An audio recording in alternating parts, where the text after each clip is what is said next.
नहीं करना, ठीक है, तो कोशिश करना है।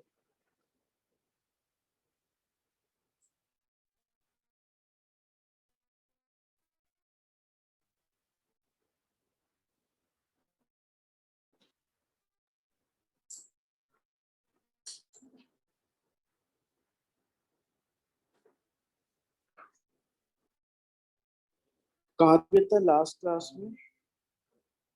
Determinants of demand. इससे पहले कोई डाउट्स तो नहीं है?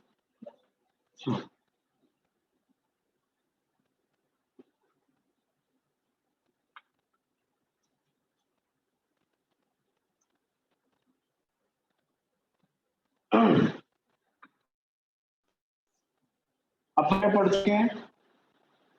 अभी डिटरमिनेंट्स में अपन लोगों ने प्राइस ऑफ द गुड्स देख लिया है ना, price of the substitute goods भी देख लिया था, इनकम ऑफ द कंज्यूमर तक देख लिया, टेस्ट और प्रेफरेंस ये भी हो गया था, है ना। टेस्ट और प्रेफरेंस में क्या था कि सर जैसे जैसे लोगों का टेस्ट और प्रेफरेंस बदलेगा वैसे वैसे उनके गुड्स की डिमांड भी चेंज हो जाएगी। आज के टाइम पे लोग देखा जाए तो क्या पहनते हैं, जीन्स पहनते हैं, तो अगर धोती कितनी भी सस्ती मिले क्या उससे उसकी डिमांड पे फर्क पड़ेगा? नहीं पड़ेगा। क्यों नहीं पड़ेगा? अगर तुम्हें कोई 10 रुपए की धोतियां भी दे रहा हो तो क्या तुम खरीदोगे? नहीं खरीदोगे। क्यों? सर ट्रेंड में ही नहीं है। आजकल लोगों का टेस्ट जीन्स पे ज्यादा है, ठीक है, वेस्टर्न क्लोथ्स पे ज्यादा है, ठीक है। आज तुम्हें कोई बोलेगा कि भाई कुर्ता ले लो, 20-20 रुपए कुर्ता, 100 रुपए तो नहीं खरीदो। स्पेशल सीजन में पहनना जाता है, ऐसा ट्रेंड है, नहीं तो पहले रोज पहना जाता था। तो इस वजह से आज के ट्रेंड के हिसाब से, आज के माहौल के हिसाब से हम कुर्ते की प्रेफरेंस नहीं करेंगे, भले ही उसका प्राइस कितना भी चेंज हो उसकी डिमांड पे फर्क नहीं आएगा। चलो अब आ जाओ population. When the population is increased demand for the goods also increases. मतलब सर अगर मेरी पॉपुलेशन बढ़ेगी तो मेरे गुड्स की डिमांड भी बढ़ेगी। ये कहा गया है कि आप किसी भी कंट्री में जाकर देख लो, जिस कंट्री में पॉपुलेशन ज्यादा होती है वहां पे हर गुड्स की डिमांड भी ज्यादा होती है। क्लियर? गुड्स जो है बस नेसेसिटी वाले होने चाहिए तब तो डिमांड ज्यादा होगी, मतलब नेसेसिटी नहीं, डेली यूज की होनी चाहिए। जैसे भाई ये जो होते हैं सैलेड टाइप चीजें होती हैं जो, है ना, अनियन हो गया, टमाटो हो गया, ये सारी चीजें ऐसी हैं सर कि जितनी ज्यादा पॉपुलेशन होगी ना उतनी ही ज्यादा ये चीज चाहिए होगी। व्हीट हो गया, टी लीव्स हो गई, कॉफी हो गई, ये सब चीजें डिमांड के ऊपर डिपेंड करती हैं, ठीक है। अब उसके बाद एक होता है कि सर पॉपुलेशन किस टाइप की है, किस टाइप की पॉपुलेशन है, मतलब अगर बच्चे ज्यादा हैं तो भाई बच्चों वाले प्रोडक्ट ज्यादा बिकेंगे, ठीक है। जैसे इंडिया में सबसे बड़ा यूथ है, 18 साल से 40 साल के लोग सबसे ज्यादा इंडिया में ही है, तो यहाँ पे वैसी चीजों का ट्रेंड ज्यादा चलता है। इंडिया में कुछ चीजें चलती इसलिए हैं क्योंकि लोग अट्रैक्ट हो जाते हैं। कुछ देशों में बच्चे ज्यादा हैं तो वहां पे बच्चों के क्लोथ्स, बच्चों के टॉयज, है ना, बच्चों के डाइपर्स, ये सारी चीजें ज्यादा चलेंगी, है ना। किसी जगह ओल्ड एज वाले जो बूढ़ी उम्र वाले लोग ज्यादा हैं तो वहां पे उनके हिसाब से प्रोडक्ट बिकता है। चलो लास्ट टॉपिक क्लाइमेट है। क्लाइमेटिक कंडीशन से भी डिमांड डिपेंड करती है। अगर भाई भोपाल में 12 महीने पूरे 12 मंथ्स मान लो बारिश होती या स्नो गिरती तो अपन क्या करते? ऑफ कोर्स वुलन क्लोथ्स पहनते, है ना। तो अपने यहाँ पे अगर ठंड होती 12 महीने तो अपन से वुलन क्लोथ्स की डिमांड करते। तो भाई क्लाइमेटिक कंडीशन पे भी डिमांड डिपेंड करती है। अगर सीजन, इसको आप क्लाइमेटिक कंडीशन को क्या बोल सकते हो? Season and weather. Sir season और वेदर पे भी डिमांड डिपेंड करती है। अगर सीजन ठंड का है तो वुलन क्लोथ बिकेंगे, सीजन गर्मी का है तो समर में जो लोग कपड़े पहनते हैं वो बिकेंगे, अगर रेनी सीजन है तो रेन कोट्स और अम्ब्रेला ज्यादा बिकेंगे। तो किसी भी गुड्स की डिमांड उसकी क्लाइमेटिक कंडीशन पे भी डिपेंड करती है। अगर मैंगो होगा तो मैंगो इंसान समर में कंज्यूम करता है, एप्पल इंसान यूजुअली 12 महीने करता है, एप्पल का कोई ऐसा वो नहीं होता। लेकिन जो दूसरे फ्रूट्स हैं जो एक मौसम के हिसाब से आते हैं, जैसे वो होता है ना अमरूद, तो अमरूद शायद इसी कुछ मौसम में आता है आसपास, है ना, तो वहां पे हम लोग वो कंज्यूम करते हैं। तो सीजन के हिसाब से और क्लाइमेटिक कंडीशन के हिसाब से हम गुड्स की डिमांड करते हैं। क्लियर? तो भाई ये हो गया अपना सारे डिटरमिनेंट्स ऑफ डिमांड जो एग्जाम में आने के बहुत ज्यादा चांसेस होते हैं। क्लियर? तो अपन लोगों ने अभी तक क्या क्या क्या पढ़ लिया सर? डिमांड की डेफिनेशन देख ली, लॉ ऑफ डिमांड क्या होता है ये पढ़ लिया, डिटरमिनेंट्स ऑफ डिमांड क्या होते हैं ये पढ़ लिया, डिमांड के रीजंस क्या है ये पढ़ लिया। अब एक चीज और पढ़नी है हमें, डिमांड के, हाँ, इंडिविजुअल डिमांड और मार्केट डिमांड, स्केड्यूल पढ़ लिया, मार्केट डिमांड और इंडिविजुअल डिमांड कर्व भी पढ़ लिया। चलो अब आ जाओ वापस से लॉ ऑफ डिमांड और causes of law of demand. चलो पहले तो कॉजेज पे देखो सर। सर आपने हमें लॉ ऑफ डिमांड पढ़ाया है, लॉ ऑफ डिमांड में क्या होता है? सर प्राइस बढ़ता है तो डिमांड कम होती है, और प्राइस कम होता है तो डिमांड बढ़ जाती है। मतलब आप कोई भी गुड्स को कंज्यूम कर रहे हो, अगर उसकी प्राइस बढ़ गई तो आप उसकी डिमांड को कम कर दोगे, और अगर उसी गुड्स की प्राइस कम होती है तो आप डिमांड बढ़ा दोगे। That means it has an inverse relationship. ठीक है, प्राइस और डिमांड की इनवर्स रिलेशनशिप होती है ना, बेसिकली क्वांटिटी डिमांड की। चलो फिर यह है सर, आपने जो रूल हमें बताया इसके पीछे रीजन क्या है? लॉ ऑफ डिमांड जो है हमेशा याद रखना भैया नीचे की तरफ जाता है हमेशा। यहाँ पे चारों ग्राफ देख लो, उस दिन भी समझाया था एरो बना के। हमेशा लॉ ऑफ डिमांड नीचे की तरफ जाता है, क्यों? सर लॉ ऑफ डिमांड इसलिए नीचे जाता है क्योंकि प्राइस बढ़ता है ना, सॉरी प्राइस घटता है ना, तो प्राइस घटने की वजह से आप किसी भी गुड्स की डिमांड को बढ़ा देते हो, और जैसे जैसे आप डिमांड को बढ़ाते जाओगे वैसे वैसे डिमांड कर्व नीचे की तरफ शिफ्ट होता जाएगा। क्लियर? तो जैसे जैसे प्राइस कम होता जाता है वैसे वैसे इंसान डिमांड बढ़ाता जाता है, इसलिए डिमांड कर्व जो है वो डाउनवर्ड स्लोपिंग होता है। क्लियर? अब देयर आर सम रीजन कि भाई डिमांड कर्व डाउनवर्ड स्लोप क्यों कर रहा है। देखो, according to the law of diminishing marginal utility, when quantity of goods is more than marginal utility of commodity will be less, so consumer demand more goods when the price is less. सुनो ध्यान से सुनो, ये topic को बहुत ध्यान से समझना। डीएमयू तुमने पढ़ा, मैं तुम्हें यूटिलिटी वाला टॉपिक पढ़ाया था, है ना। यूटिलिटी क्या होती है? लेवल ऑफ सेटिस्फैक्शन होता है। ठीक है, अब मान लो तुम एक मूवी देखने गए, मान लो ये एक बंदा है, ये एक मूवी देखने गया, ठीक है, कौन सी मूवी देखने गया, अब मेरे को नाम याद नहीं आया तो मैंने ये लिख दिया, कोई मिल गया देखने गया। ठीक है, अब ये मूवी देखने गया सर टॉकीज में, इस मूवी के लिए इसने 150 रुपीज, 150 रुपए पे कर। ठीक है, इस बंदे ने मूवी को देखने में 150 रुपए खर्च करे, और पता है इसको सेटिस्फेक्शन कितने रुपए का मिला? इसने बोला भाई 150 रुपए की पिक्चर थी और मजा 500 रुपए का आया। पिक्चर तो 150 रुपए की थी, लेकिन भाई वो ऐसी पिक्चर थी कि 500 रुपए का मजा आ गया। मतलब वो पता है क्या कहना चाह रहा है? I am willing to pay 500 for this movie. Sir ये जो मूवी मैंने देखी ना, जिसका टिकट 150 रुपए था, मैं उसके लिए 500 रुपीज पे कर सकता हूं। तो लोग हैरान हो गए भाई, 150 रुपए की टिकट, 150 रुपए की पिक्चर, आप उसके लिए 500 रुपए पे कर नहीं रहे हो, कर नहीं रहे हो, करोगे तो 150 ही, लेकिन मनी मन में बोलोगे कि भाई I am willing to pay 500, मेरी इच्छा है कि मैं 500 पे कर दूं। तो बताओ अगली बार फिर से वो मूवी देखोगे कि नहीं देखोगे? देखेंगे सर, ज्यादा सेटिस्फैक्शन मिलेगा। अब मान लो कि ये चीज मूवी की जगह अब ये कोई बर्गर है, आपने एक बर्गर खाया 150 का, खाने के बाद आपने कहा भाई 150 रुपए का मजा आ गया, अगर ये बर्गर 150 का भी होता ना तो भी मैं खा लेता, सॉरी अगर ये बर्गर 500 का होता तो भी मैं कंज्यूम कर लेता। तो इससे क्या डिनोट करना चाह रहा है वो? That he is willing to pay 500 rupees for that burger. जो बर्गर की प्राइस 150 रुपए है, सिर्फ 150 रुपीज है, उस चीज के लिए वो बंदा 500 रुपीज पे करने को रेडी है। तो वो इस गुड्स की डिमांड बढ़ाएगा कि कम करेगा? बढ़ाएगा सर। जिस चीज में तुम्हें ज्यादा सेटिस्फेक्शन मिलता है और जब तक तुम्हारा मन नहीं भराता तो तुम भी उसको ज्यादा ही खरीदते हो। ठीक है। तुम सोचो ना, देखो मैं तुम्हें एक बेस्ट एग्जांपल बताता हूँ। आई होप इंडिया में 2 साल से सब लोग स्विगी जोमेटो ये सब यूज कर रहे हैं। एक ऐसा टाइम था जब उबर ईट्स 20 रुपीज में बर्गर्स सैंडविचेस दे रहा था। 20 रुपए का सैंडविच जो 100 रुपए की वैल्यू है जिसकी मार्केट में, 20 रुपए में लाकर दे रहा था घर तक।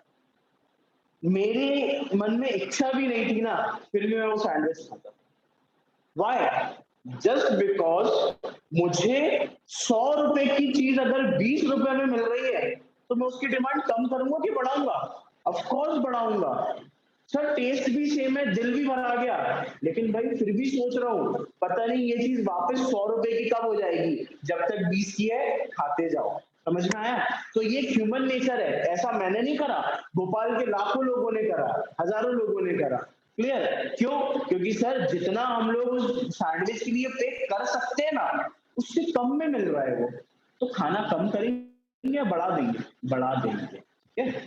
तो इस वजह से डिमांड कर्व क्या होता है? क्या टॉपिक पढ़ रहे हैं? डाउनवर्ड स्लोपिंग होता है। Sorry, next substitution effect. Substitution effect यानी sir in case of substitution, if the price of commodity X rises relatively to the other goods Y, the consumer will buy less of commodity X and buy more of commodity Y. Sir अगर ऐसा हुआ कि आपके पास दो goods हैं, एक X, सुनो भैया, X को मान लो T, ठीक है, और Y को क्या मानोगे? T का सब्स्टिट्यूट क्या होता है? कॉफी सर, तो Y को हमने मान लिया कॉफी।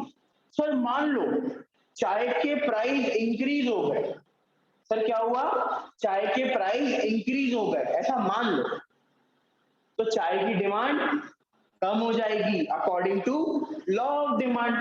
सर कॉफी के प्राइस में तो कोई फर्क ही नहीं पड़ा, फिर भी कॉफी की डिमांड बढ़ जाएगी। क्यों? क्योंकि हम बोलेंगे कि आज से हम चाय नहीं पिएंगे, आज से हम कॉफी पिएंगे। कॉफी की दुकान वाला बोलेगा मैंने तो कुछ भी नहीं करा, ना तो टेस्ट में चेंज करा, ना किसी चीज में चेंज करा, फिर भी कॉफी का प्राइस बढ़ गया, फिर भी कॉफी का प्राइस सॉरी फिर भी कॉफी की डिमांड बढ़ गई। ऐसा क्या हुआ? सर ऐसा इसलिए हुआ क्योंकि चाय का प्राइस बढ़ गया था, और चाय के प्राइस बढ़ने से चाय की डिमांड कम हो गई, तो जो लोग वहां से अपनी चाय छोड़ के आए थे ना, वो मेरे यहाँ पे आके कॉफी पिएंगे। ठीक है? तो इसकी वजह से भी क्या होता है sir? Demand curve downward sloping होता है, क्योंकि देखो कॉफी की डिमांड बढ़ गई बिना प्राइस में चेंज आए। चलो सर इनकम इफेक्ट, इंसान की income, the income effect tell the real income of the consumer. Sir income effect से इंसान की असली इनकम पता चलती है। Due to fall in price level, so they purchase more and more goods. When the price falls, is said to be an income effect.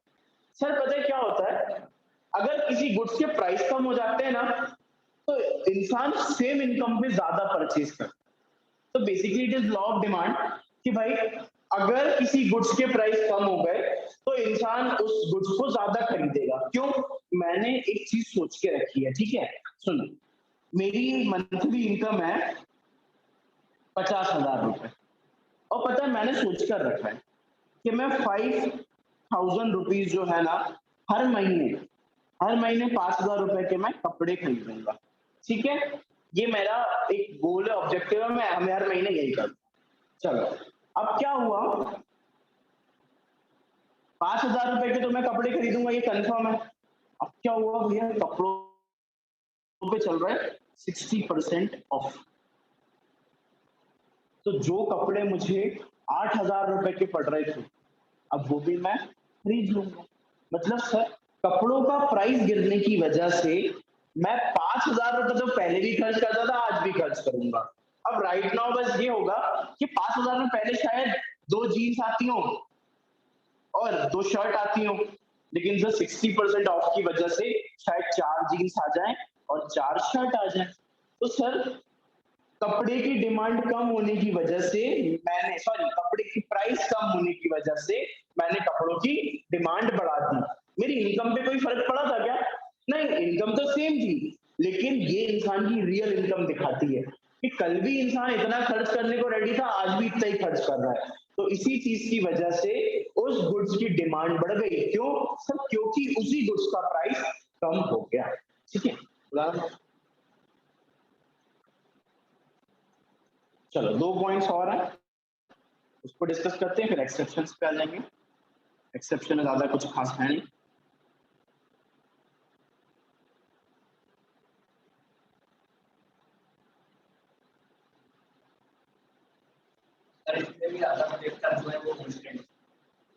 हाँ, अपन क्या पढ़ रहे हैं?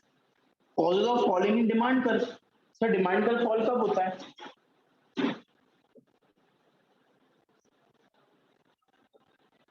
चलो अब आ जाओ नए buyers. When the commodity decreases, new consumer are attracted to the commodity. सुनो भैया, ये वाला पॉइंट सुनो, बहुत अच्छा पॉइंट है। सर क्या होता है, बहुत सिंपल सी कहानी है। ये है एक एक सोसाइटी के लोग, ठीक है, ये एक सोसाइटी है, ठीक है, मतलब एक बिल्डिंग है जहाँ पे लोग रहते हैं, ठीक है, अच्छा बड़ा एक बिल्डिंग है जिसका नाम है फॉर्च्यून। नाम से समझ में आ रहा है बेहतरीन बिल्डिंग होगी, सर अमीर अमीर लोग रहते होंगे। और एक यहाँ पे बना है चौल, यहाँ पे भी कुछ लोग रहते होंगे सर, ठीक है। अब ये एक जगह बिल्डिंग बनी है सर अच्छी सी फॉर्च्यून, और एक जगह चौल बना हुआ है, ठीक है। सर बिल्डिंग वाले क्या खाते हैं? बिल्डिंग वाले खाते हैं 40 रुपीज केजी वाला राइस, ठीक है। फॉर्च्यून बिल्डिंग है ना भाई, गेमन की बिल्डिंग थोड़ी है क्या 100 रुपए किलो वाला। फॉर्च्यून की बिल्डिंग है बहुत बड़ी। और ये जो चौल में लोग रहते हैं ना, ये लोग खाते हैं 25 रुपए किलो वाला राइस। क्लियर? क्यों सर? इनकम कम है, चौल में रहते हैं मतलब इनकम कमी होगी इंसान की। ये महीने का 60,000 कमाते होंगे, ये 20,000 कमाते होंगे, तो इसलिए ये 40 रुपए केजी वाले राइस खाते हैं और ये 25 रुपए केजी वाले खाते हैं, ठीक है। ऐसी पॉसिबिलिटी होती है। सर एकदम से क्या हुआ कि राइस 30 केजी वाला राइस जो है ना, वो 40 रुपए से कटकर 30 रुपए हो गया, डिस्काउंट हो गया, मार्केट में उसकी प्राइस कम हो गई। हो सकती है क्या? हो सकती है सर, कौन सी बड़ी बात है, चावल की खेती ज्यादा हो गई तो प्राइस गिरा देंगे, क्योंकि बेचना है, सप्लाई बढ़ानी है, गिरा देंगे प्राइस। तो 30 रुपए केजी कर दिया सर चावल का प्राइस। तो ये लोग बोलेंगे भाई, जब हम 25 रुपए में बेकार क्वालिटी के चावल खा रहे हैं, तो 5 रुपए और क्यों ना मिलाकर हम लोग 30 रुपए वाले चावल खाएं। मतलब ये नहीं कहूंगा कि पूरा चौल ही ऐसा सोचेगा, अगर 50 फैमिली होंगी तो उसमें से 30 फैमिली ऐसा सोचेंगी और 20 ना सोचें। तो सर गुड्स का प्राइस कम होने की वजह से अमीर लोगों को तो कोई फर्क नहीं पड़ा, उन्होंने पहले जितना कंजम्पशन किया था ना, आज भी वो उतना ही करते हैं। वो कहते हैं अरे प्राइस कम हो गया तो उससे हमें क्या, हम तो उतना ही खरीदेंगे जितना हम पहले खरीदते हैं, अगर बढ़ भी जाता तो भी हम उतना ही खरीदते हैं, क्योंकि हमें पैसों से इतना मतलब नहीं है। लेकिन ये जो चौल में रहने वाले लोग हैं, इन्होंने कहा नहीं, अब हम भी 30 रुपए केजी वाला चावल खाएंगे जो पहले 40 में बिकता था। तो सर गुड्स का प्राइस कम होने का एक फायदा और है, आपको क्या मिल जाते हैं, न्यू बायर्स। जो लोग पहले आपके चावल की तरफ देखते भी नहीं थे, गुड्स का प्राइस कम होने की वजह से वो लोग भी उस गुड्स को कंज्यूम करने लगे। तो ये एक और रीजन है प्राइस कम होने की वजह से डिमांड के बढ़ने का। क्लियर? क्योंकि आपको हर बार क्या मिलता है सर, नए कस्टमर्स मिलते हैं, ठीक है, गुड्स की प्राइस कम होती है तो। और अगर प्राइस बढ़ जाती तो क्या होता, डिमांड कम हो जाती। क्यों? क्योंकि सर जो लोग 40 रुपीज का बड़ी मुश्किल से अफोर्ड कर रहे हैं, वही चावल अगर 60 रुपए हो जाता तो वो बोलते नहीं अब हम दूसरा खा लेंगे, लेकिन वो कंज्यूम नहीं करेंगे, तो बायर का लॉस भी होता अगर प्राइस बढ़ जाता तो, ठीक है। इसके बाद old buyers, when the price of anything decreases, old buyer purchase more goods than before, so the demand will be increased। Sir ये कहा गया कि अगर किसी गुड्स की प्राइस कम हो जाती है तो ओल्ड बायर और खुश हो जाते हैं। वो कहते हैं कि भाई पहले तो मैं 40 रुपए केजी वाला चावल खरीदा था, वही 30 रुपए का हो गया, तो मैं आज भी वो गुड्स उतना ही खरीदूंगा। मतलब इसमें कुछ रॉकेट साइंस नहीं है। पिछली बार बात इन लोगों की करी थी, इस बार इन लोगों ने बात इन लोगों की कर दी, और ये बोल दिया कि ये लोग तो भाई 40 रुपए वाला चावल खाते थे, अब वही चावल 30 का हो गया, तो क्या होगा सर, ये लोग उसकी डिमांड बढ़ा देंगे, सिंपल, ठीक है।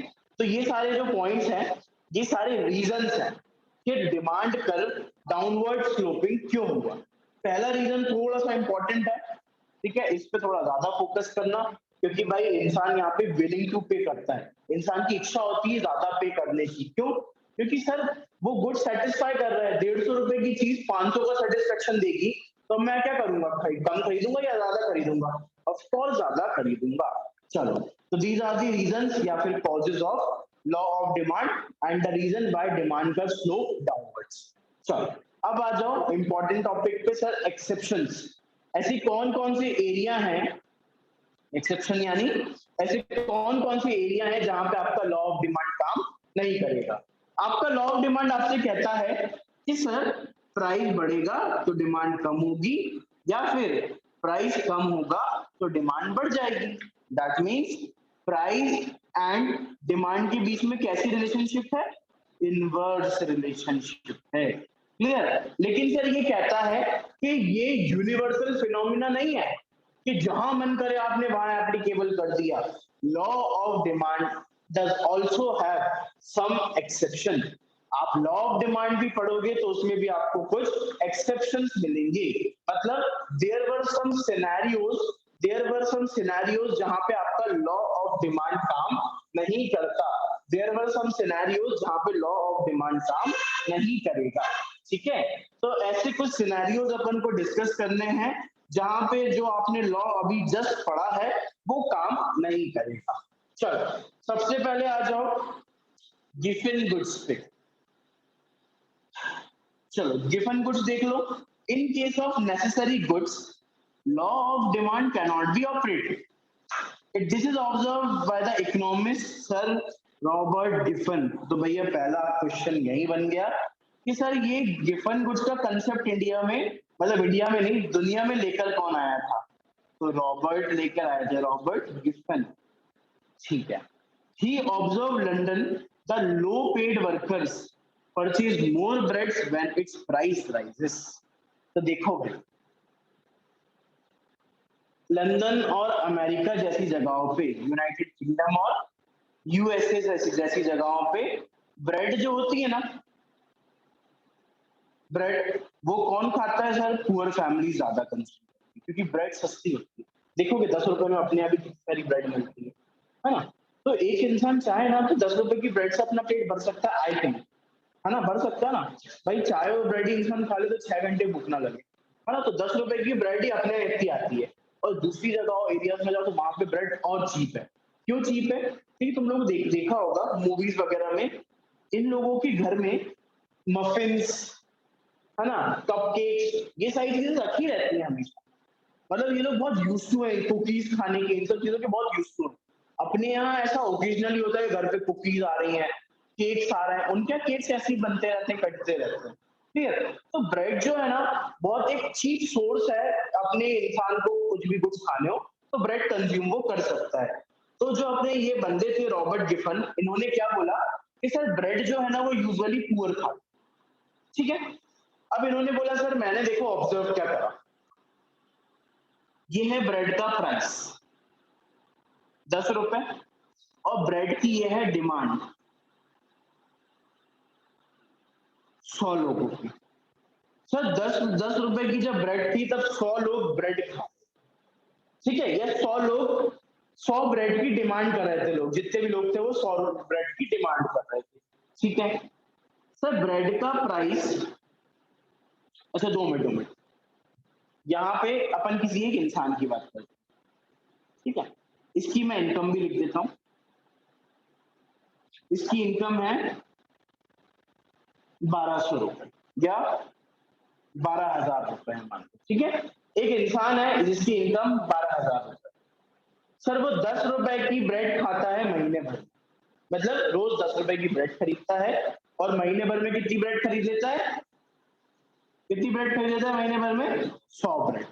ठीक है, तो ये अपना एक बंदा है, इसका नाम मान लो स्टीव है। तो स्टीव जो है वो 10 रुपए की ब्रेड खरीदता है, महीने भर में 100 ब्रेड खा लेता है। ठीक है, अब सर एकदम से क्या हुआ, मार्केट में ब्रेड का प्राइस हो गया 20 रुपए। मार्केट में ब्रेड का प्राइस हो गया 20 रुपए। तो क्या ये बंदा ब्रेड का कंजम्पशन कम करेगा या बढ़ा देगा? तो ये कहा कि सर ये ब्रेड का कंजम्पशन 100 से 150 कर देगा। क्यों? क्योंकि सर जो ब्रेड है ना, ये बहुत चीप गुड्स है यूके के हिसाब से, यूएसए के हिसाब से।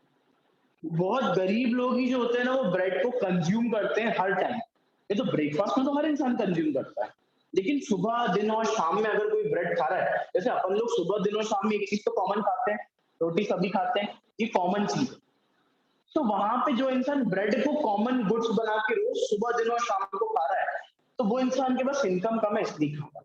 अब पता है क्या है, ब्रेड 10 रुपए की तब उसकी डिमांड 100 हो रही थी, ब्रेड 20 रुपए की हुई तो उसकी डिमांड 150 हो गई। पता है क्यों? क्योंकि ब्रेड का एक दूसरा ऑल्टरनेटिव है व्हीट। व्हीट का प्राइस चल रहा है 100 रुपए।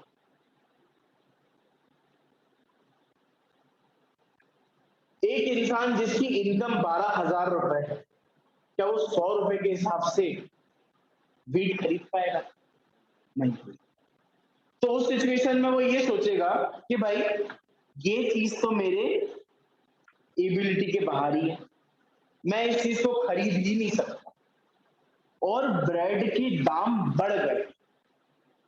अगर इन फ्यूचर ब्रेड के दाम और बढ़ गए ना, तो मैं ब्रेड भी खाने लायक नहीं रहूंगा।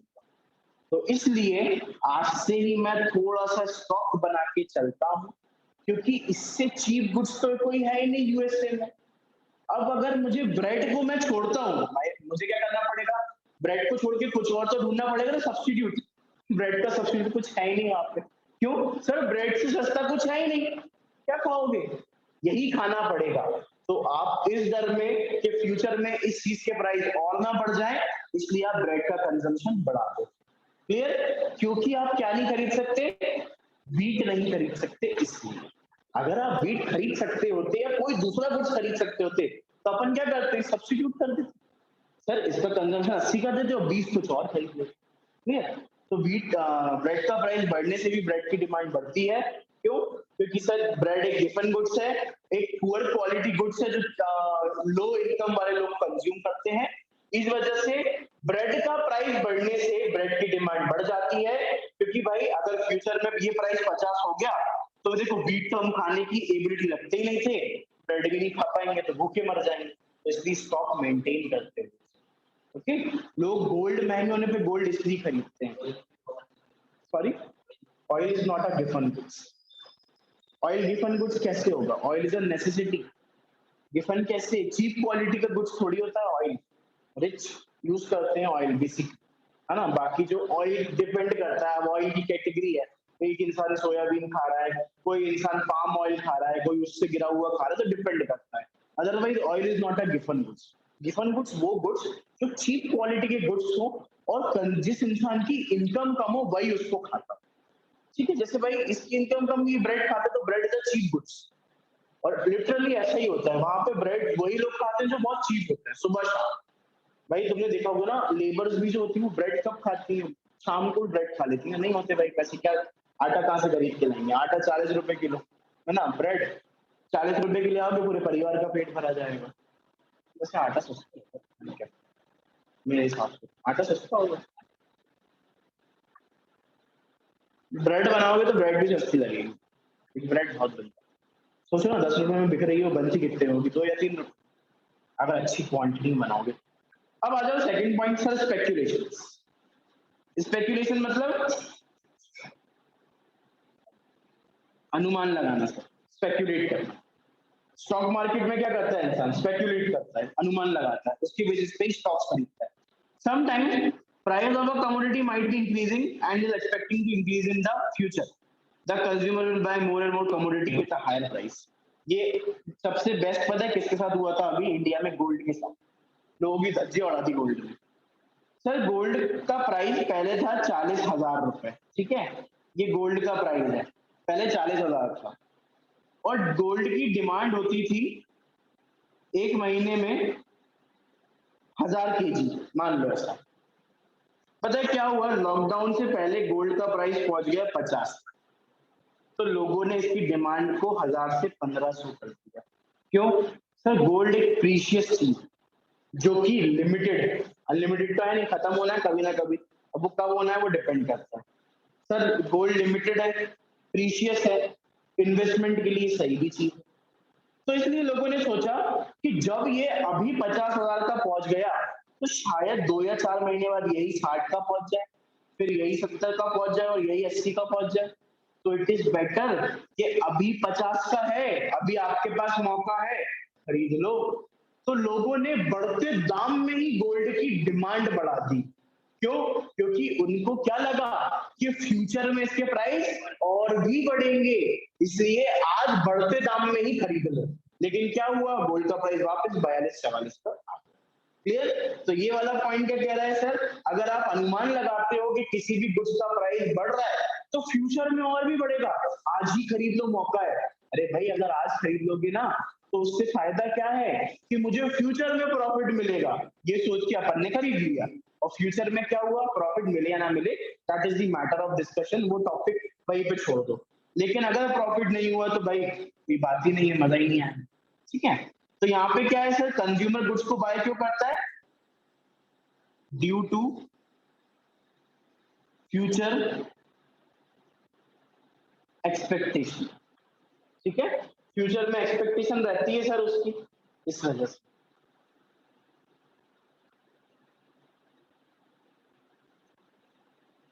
चलो भैया अब आ जाओ कॉन्स्पिशियस गुड्स।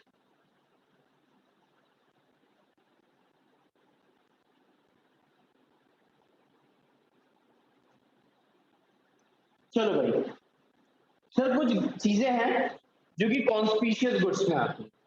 कॉन्स्पिशियस गुड्स मतलब कोई भी ऐसा गुड जो आपका स्टेटस बढ़ाता हो सोसाइटी में, जो आपकी प्रेस्टीज बढ़ाता हो। जैसे महंगी महंगी कारें, डायमंड्स, ये सब ऐसी चीजें हैं सर जो आपका प्रेस्टीज, आपका स्टेटस दिखाती है। अब पता है क्या है? एक इंसान है बहुत अमीर, उसके पास एक कार है मर्सिडीज बेंज। क्लियर? अब पता है क्या है? इंसान मर्सिडीज कब खरीदता है? जब उसकी इनकम बेहतरीन होती है। अब है ना, मैं रोड पे चल रहा हूँ तो क्या रोड पे चलने से समझ में आ जाएगा मैं बहुत अमीर हूँ या बहुत गरीब? नहीं समझ में आएगा। तो लोग इस्तेमाल करते हैं ऐसे गुड्स का जो दिखाते हैं कि भाई इंसान अमीर है। ठीक है? तो इसके लिए मैंने मर्सिडीज बेंज खरीदी और इसीलिए खरीदी, और लोग खरीदते भी इसीलिए। मर्सिडीज से ज्यादा कंफर्ट आपको शायद इनोवा दे दे, शायद फॉर्च्यूनर दे दे, लेकिन लोग मर्सिडीज। अच्छा इवन जो फॉर्च्यूनर का टॉप वेरिएंट है वो मर्सिडीज से ही महंगा है। मतलब मर्सिडीज का जो बेसिक मॉडल्स है उससे महंगा फॉर्च्यूनर का ब्रांड वो है ना? फोर्ड का एंडेवर, ये महंगी गाड़ियां हैं, लेकिन फिर भी आप एंडेवर लेके खड़े हो जाओ और उसी के बाजू में एक 20 या 25 लाख की, अरे 20-25 छोड़ो, सेकेंड हैंड मर्सिडीज पे खड़े हो जाओ, लोग ज्यादा मर्सिडीज पे। आप 1 लाख रुपए का सैमसंग लेके खड़े हो जाओ और एक 7,000 का आईफोन लेके खड़े हो जाओ, लोग आईफोन को देखेंगे, जस्ट बिकॉज लोगों का स्टेटस और सिंबल बन चुका है। लोगों को प्रेस्टीज फील होता है अंदर ही अंदर, आत्मसमर्पण के, नहीं यार मैं अमीर हूं, और दिख रहा है ये चीज, है ना? गाड़ी की चाबी से पता चल रहा है। अब तुम सोचो कि जो कार मार्केट में 30 लाख रुपए की है और उसकी डिमांड 100 लोग कर रहे हैं महीने भर में, ठीक है? अगर वही गुड्स मान लो 15 लाख रुपए की हो जाए तो सर जो इंसान स्विफ्ट खरीद रहा है, स्क्वाडा रैपिड खरीद रहा है, बड़ी बड़ी जो गाड़ियां होती है नॉर्मल कंपनी की वो खरीद रहा है, उससे अच्छा ये नहीं खरीदेगा, मर्सिडीज खरीदेगा। तो सर जो अमीर लोग होंगे वो क्या सोचेंगे? अब तो अमीर और गरीब में कोई फर्क नहीं रह गया है, वो मर्सिडीज खरीदना ही बंद कर देंगे बिल्कुल। तो सर प्राइस के कम होने से पता है डिमांड भी 70 पे आ जाएगी। क्यों? गरीब लोग तो थोड़ी बहुत ही खरीदेंगे, मेन कौन खरीदता है? अमीर लोग, वो खरीदना बंद कर देंगे। क्यों? सर प्राइस गिरने की वजह से। क्यों? क्योंकि भाई अब उनका स्टेटस बोलेगा कि यार ये जो तुम लेकर बैठे हो ना, आजकल हर इंसान के पास, ठीक है, जैसे आईफोन 11 इतना चीप हो गया, वो इतना चीप हो गया कि आज हर इंसान के पास आईफोन 11 है। क्यों? क्योंकि भाई 45,000 का आईफोन, हो गई वैल्यू खत्म, मतलब हुई नहीं, बट देखा जाए तो आज जितने लोगों के पास पहले नहीं हो सकता था आज उनके पास भी आई। क्यों है? क्योंकि बहुत प्राइस लो हो गए। तो जो ज्यादा कमाने वाले लोग हैं ना, उन्होंने कहा चलाना ही नहीं है फोन, खरीदना ही नहीं है, डिमांड पर 11 खरीदा ही नहीं फिर किसी ने। 11 बहुत बेकार, क्यों? क्योंकि मिडिल क्लास फैमिलीज ने 11 बहुत।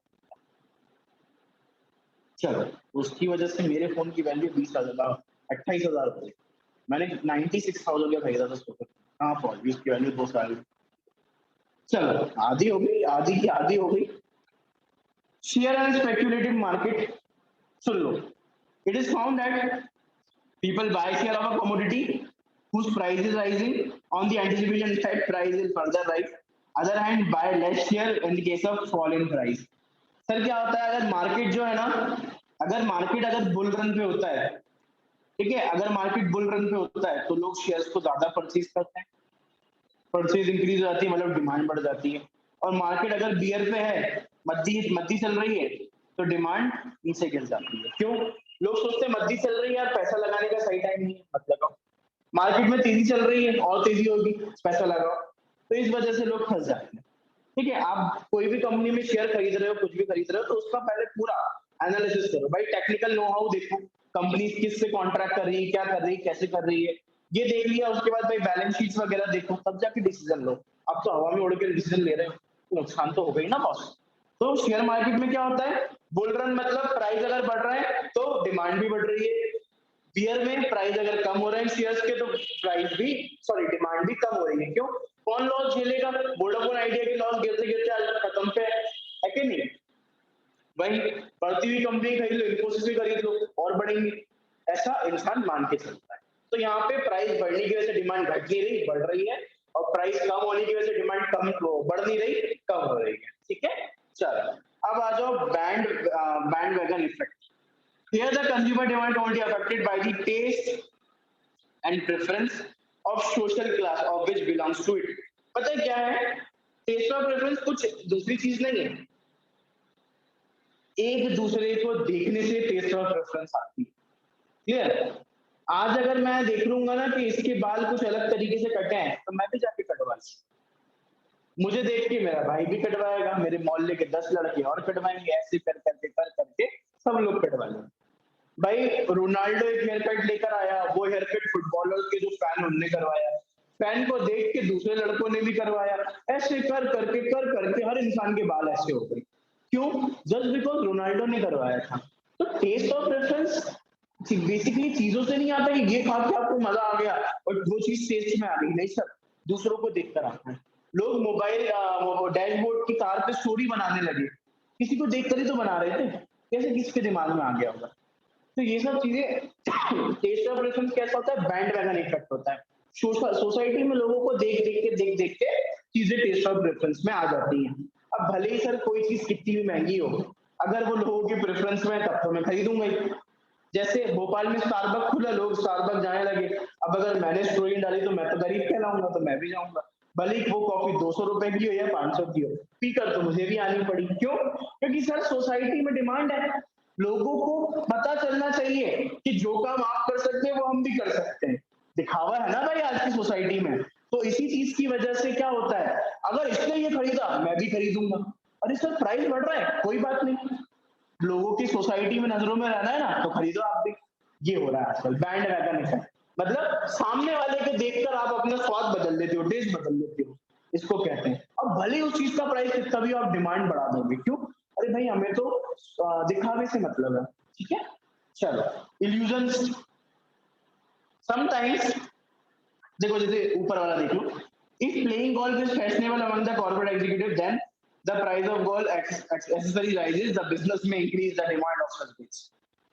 इंडिया में वैसे ऐसा है नहीं, लेकिन फॉरेन में गोल्फ जो होता है वो लोग बड़े बड़े बिजनेसमैन लोग खेलते हैं। अब पता है गोल्फ अमीर लोग ही खेलते हैं, एक मान के चलो ऐसा ही ट्रेंड है, अमीर लोग ही गोल्फ खेलते हैं। गोल्फ की स्टिक कितनी भी महंगी आए ना, लोग खरीदेंगे। है ना? पता है अमीर लोग है, ये इंसान ये खरीद के लाया, अंबानी कहेगा मैं भी अमीर, मैं इससे अच्छी खरीद के लाऊंगा। वो कहेगा अच्छा अंबानी तू, मैं भले ही तुझसे अमीर नहीं लेकिन इससे अच्छी चीज लेकर आऊंगा। तो भाई दुकानदार क्या बोलेगा, बेचो बेचो, सब पागल है, एक दूसरे की उस होड़ में लगे हुए हैं। क्लियर? तो इसको बैंड वैगन इफेक्ट है। अब आ जाओ इल्यूजन पे।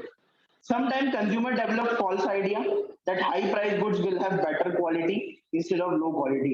Illusion was a point जहां पे ये कहा है कि सर किसी गुड्स का प्राइस ज्यादा है तो शायद उसकी बारिश होने लगी, क्वालिटी भी अच्छी होगी, और क्वालिटी अच्छी ऐसा लगता है लोगों को, ऐसा फील होता है ना, रियल में नहीं है, और उसकी डिमांड भी अच्छी होगी। वैसे तो देखो, अगर कोई गुड्स ब्रांडेड है और उसका प्राइस ज्यादा है तो उसकी क्वालिटी नो डाउट अच्छी होनी है। लेकिन अगर कोई कुछ ब्रांडेड नहीं है और उसका प्राइस ज्यादा है तो लोग लिटरली ऐसा मानते हैं। कभी कभी पता है क्या होता है, एक बार हम लोग वो लेने गए थे, वो होता है ना, क्या बोलते हैं उसको, जिसपे खाना गर्म करते हैं, माइक्रोवेव नहीं, इंडक्शन लेने गए, ठीक है, घर के लिए। तो इंडक्शन लेने गए, मुझे ये पता था कि मतलब मैं जिससे पूछ के गया था कि भाई इंडक्शन कितने का था, उसने कहा था 4,000 में आ जाता है। अब मैं गया इंडक्शन पूछने, ये क्रोमा में देखा है ना, क्रोमा लोटस देखा है, नहीं देखा, कुछ नहीं देखा, चलो। तो मेन रोड से जाओगे ना आज, इस तरफ Ashima side, right hand side lotus का बहुत बड़ा शोरूम है, देखते हुए जाना, बस से जाओगे तो भी दिखता है, बहुत बड़ा है, ठीक है। वहां पे सब इलेक्ट्रॉनिक आइटम मिलते हैं हर कंपनी के। तो वहां पे गया, मैंने कहा भाई ये लेना इंडक्शन, तो उसने मुझे बोला 13,000 वाला दिखाया, बिना स्पेसिफिकेशन देखे रिजेक्टेड, नहीं खरीदना। सर ये देख लीजिए 1,500 का, खरीद नहीं चाहिए भाई, ये नहीं पसंद, नहीं है, देख तो लो, नहीं पसंद। उसके बाद उसने 1800 का दिखाया, मैं नजर ही नहीं देख रहा उस पे भाई, क्यों, मैं घर से सुन के आया था कि 4,000 तक का आता है, मतलब मैं 3.5 से 4,500 के बीच का लेता। तो मुझे ऐसा लग रहा था कि वो जो प्रोडक्ट है, जो 1,500, 2,000, 2,500 वाले, वो सब बेकार है, कोई काम ही नहीं आएंगे, खराब हो जाएंगे। और यही चीज को सोचते सोचते सोचते सोचते 4,500 वाला मुझे दिखा, मैंने कहा इसके स्पेसिफिकेशन बता दो भाई, उसने बताया, मैंने खरीद लिया। क्यों, मुझे ऐसा लग रहा था सर इसकी प्राइस ज्यादा है तो इसकी क्वालिटी भी अच्छी होगी। अब डिपेंड करता है कि एक्चुअल में अच्छी हो या ना हो। वैसे भाई ऐसा नहीं होता कि प्राइस वाली चीजों की क्वालिटी अच्छी ना हो, होती है ऑफकोर्स। लेकिन हाँ, अगर कोई लोकलाइज प्रोडक्ट है और उसका प्राइस ज्यादा, शायद उसकी डिमांड, उसकी प्राइस, उसकी क्वालिटी खराब है, ठीक है। तो लोग क्या करते हैं, ये प्राइस से क्वालिटी कंपेयर कर लेते हैं बिना बात को, और महंगे प्रोडक्ट को खरीद लेते हैं, और सस्ते को क्या बोलते हैं कि नहीं ये हमें नहीं खरीदना। क्यों, इसकी क्वालिटी खराब हो सकती है, ऐसा खुद मान लेते हैं। ऐसा कोई बोलता नहीं, इल्यूजन मतलब इमेजिन कर, खुद ही आपने इमेजिन कर लिया कि ये क्वालिटी, प्राइस ज्यादा है तो क्वालिटी अच्छी होगी, और प्राइस कम है तो क्वालिटी बेकार। तो उसी के बेसिस पे आपने गुड्स की डिमांड कर ली, ठीक है, समझ में आया था, मुझे लगा है। चलो, एक बार डिमांड फंक्शंस पे नजर मार लो, ठीक है, सिर्फ नजर मार लो, पढ़ना कुछ नहीं है। क्यों नहीं पढ़ना, क्योंकि सर डिमांड फंक्शन हम लोग ऑलरेडी पढ़ चुके हैं। कैसे पढ़ चुके सर, सुन लो वो भी। मैंने तुम लोगों को क्या बताया है, ये बताओ मुझे, डिमांड अफेक्ट कैसे, किस किस चीजों से होती है, प्राइस से होती है सर, और सब्स्टिट्यूट से होती है क्या, होती है, होती है सब्स्टिट्यूट से, डिमांड अफेक्ट होती है सब्स्टिट्यूट से, होती है ना, कॉम्प्लीमेंट्री से होती है, होती है, इंसान की इनकम से होती है, टेस्ट एंड प्रेफरेंस से होती है सर, सीजन एंड वेदर से होती है, पॉपुलेशन से होती है। ये सारी ऐसी चीजें हैं सर, अगर इनमें बदलाव आ गया ना, अगर इन चीजों में बदलाव आ गया तो इससे बदलाव आपकी गुड्स की डिमांड में आएगा। तो सर डिमांड फंक्शन क्या होता है, सर ऐसे फंक्शंस जो आपकी डिमांड को अफेक्ट कर दे, एक ऐसी रिलेशनशिप जो आपकी डिमांड को अफेक्ट कर दे।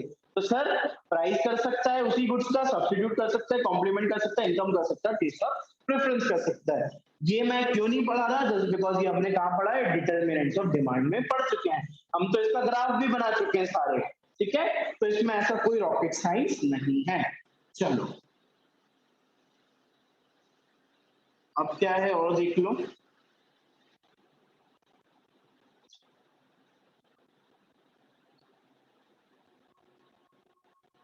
चलो भैया, इन लोगों ने टाइप्स ऑफ डिमांड दी है, टाइप्स ऑफ डिमांड को डिस्कस कर लेने, वैसे कोई टाइप्स ऑफ डिमांड होती नहीं है, इन्होंने पता है ये क्यों दी है, ये भी सुन लो। तुम लोग एक चीज पढ़ोगे इसके बाद, इलास्टिसिटी ऑफ डिमांड पढ़ा है आज से पहले, इलास्टिसिटी ऑफ डिमांड पढ़ा है ना, मतलब सर डिमांड में कितना चेंज आया due two factors affecting demand, ऐसी कुछ उसकी डेफिनेशन होती है ना, percentage change in demand upon percentage change in factors affecting demand, है ना, ऐसा कोई पॉइंट था। तो यही चीज है, बस इन लोगों ने क्या करा कि सर आप आगे जाके है ना शायद इनकम डिमांड पढ़ो, क्रॉस डिमांड पढ़ो और प्राइस डिमांड पढ़ो, इसलिए हम आपको पहले ही बता देते हैं कि इनका मतलब क्या हो, ठीक है। एक्चुअल में पता है तुम ये भी पढ़ चुके हो, ये भी पढ़ चुके हो, ये भी पढ़ चुके हो। क्यों सर? प्राइस डिमांड पता है क्या? कुछ नहीं होता, इसको लॉ ऑफ डिमांड बोलते हैं। पढ़ाऊंगा पूरा, अच्छे से बताऊंगा, अभी ब्रीफ दे रहा हूँ पहले। इनकम डिमांड मतलब क्या होता है, जो आपने पढ़ा ना, income of consumer. Sir consumer की इनकम बढ़ेगी तो डिमांड बढ़ेगी, घटेगी तो डिमांड घटेगी, वो चीज। क्रॉस डिमांड, क्रॉस डिमांड होती है सब्स्टिट्यूट गुड्स की और कॉम्प्लीमेंट्री गुड्स की, ठीक है। तो ये तीनों चीजें अपन लोग पढ़ चुके हैं, टाइप्स ऑफ डिमांड। और टाइप्स ऑफ डिमांड कुछ नहीं होता, बुक में ऐसा पता नहीं क्यों दिया है, क्योंकि टाइप्स ऑफ इलास्टिसिटी होती है, टाइप्स ऑफ डिमांड थोड़ी होती है। जैसे ये है प्राइस डिमांड, तो इसका फॉर्मूला होता था, मतलब इलास्टिसिटी का एक बता रहा हूँ ऐसे ही तुम लोगों को, percentage change in demand upon percentage change in price, ये होता था एक। अगर इनकम की बात करोगे तो percentage change in demand upon percentage change in income. देखना ऐसे ही नहीं हो जाए, ठीक है, नहीं तो भैया तुम ले जाना पड़े city hospital. Cross percentage change demand और percentage change in substitute goods, price of substitute goods. ऐसे कुछ फॉर्मूले लिखो मत, बस बता लिखने कोई काम के नहीं। अगर इलास्टिसिटी ऑफ डिमांड होता है यहाँ पे तो ऐसा कुछ होता, ठीक है। लेकिन इन लोगों ने टाइप्स ऑफ डिमांड में दी तो डिस्कस तो कर लेते हैं। भैया देखो प्राइस इलास्टिसिटी क्या होती है। Price demand explain the relationship between the price of a commodity and demand for that commodity। Sir price demand क्या बताती है? Price of goods and demand of goods, और इसके साथ क्या बताती है? Change how change in price will affect demand, ये बताती है सर। ये पता है क्या बोलती है, देखो, there is a inverse relationship between price and demand. Sir आपने लॉ ऑफ डिमांड में क्या बताया था? जो गुड्स आप कंज्यूम कर रहे हो, अगर उस गुड्स की ही प्राइस बढ़ गई तो उसकी डिमांड कम हो जाएगी सर। जो गुड्स आप कंज्यूम कर रहे हो, अगर उसकी प्राइस कम हो गई तो उसी गुड्स की डिमांड बढ़ जाएगी। दैट मीन्स कि सर सबसे पहला और सबसे सही फैक्टर, किसी भी गुड्स के प्राइस में चेंज होने की वजह से उसकी डिमांड अफेक्ट होती है। कैसे अफेक्ट होती है सर? इनवर्सली अफेक्ट होती है। एक बढ़ता है तो दूसरा घटता है, और एक घटता है तो दूसरा बढ़ता है, सीधी सी बात। इसी को कहा जाता है प्राइस डिमांड, ठीक है।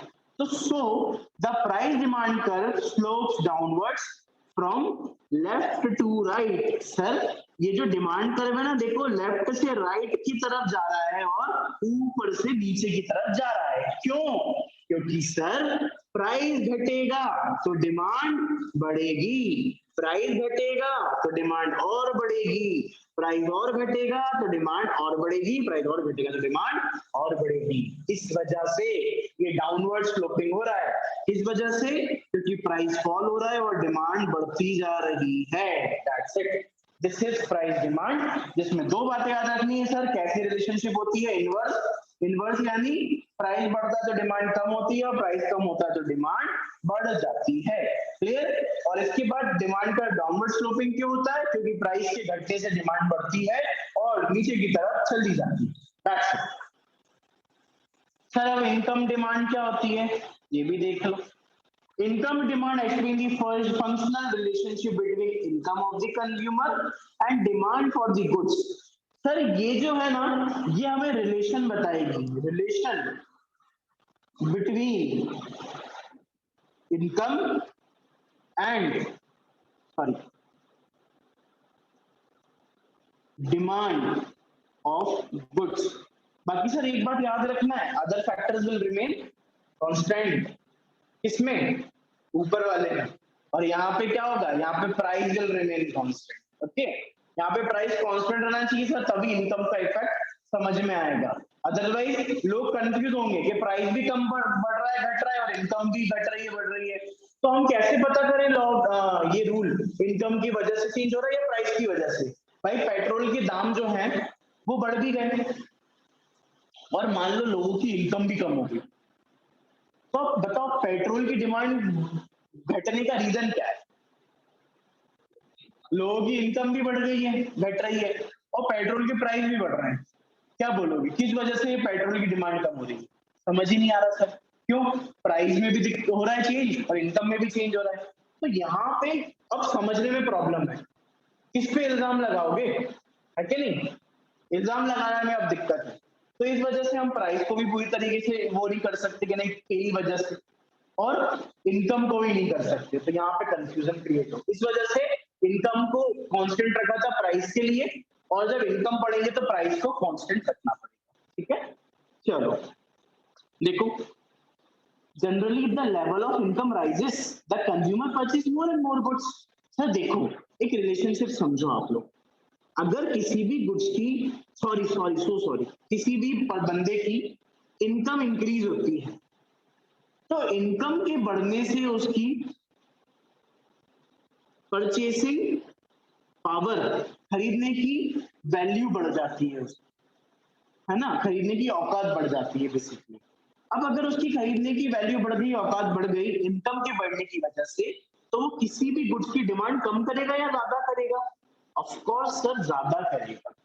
जब मेरे सैलरी 50,000 थी, जब मेरी सैलरी 50,000 थी, तब मैं 5,000 रुपए के कपड़े खरीदता था।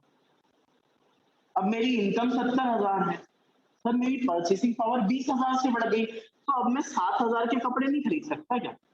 खरीद सकता। तो इंसान की इनकम बढ़ने की वजह से वो अपना कंजम्पशन बढ़ा सकता है, ऐसा नहीं बोल रहा कि बढ़ा ही लेगा, बढ़ा सकता है। मैं नहीं जरूरत तो नहीं बढ़ाऊंगा, लोग होते हैं कंजूस, ठीक है? तो आप बढ़ा सकते हो या आपके ऊपर डिपेंड है। इन लोगों ने तो बता दिया कि लोग अक्सर ऐसा ही करते हैं। जैसे मैं अपनी बताऊं ना, पता है लिटरली पहले है ना, when I am in the first year, तो मेरी मंथली इनकम जो होती थी, मतलब मैं अर्निंग स्टार्ट हो गई थी, 12th से ही मेरी अर्निंग स्टार्ट हो गई थी, तो 2,500-3,000 रुपए मैं कमाता था उस टाइम।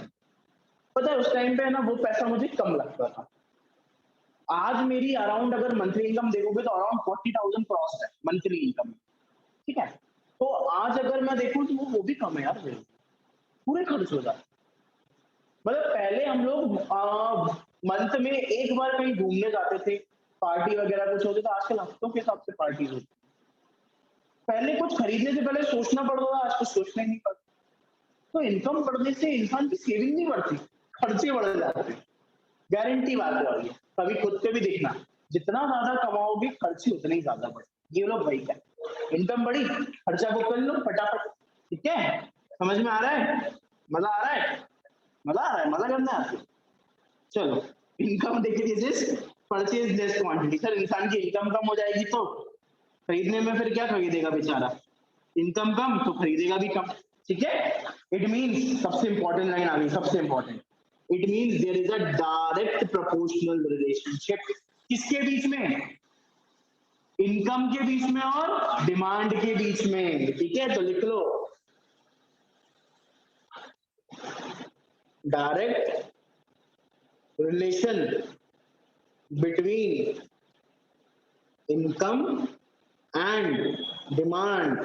सर यही आएगा एग्जाम में, ये सब थोड़ी पूछेंगे कि बताओ 50,000 से 70,000 इनकम होगी तो क्या करेंगे?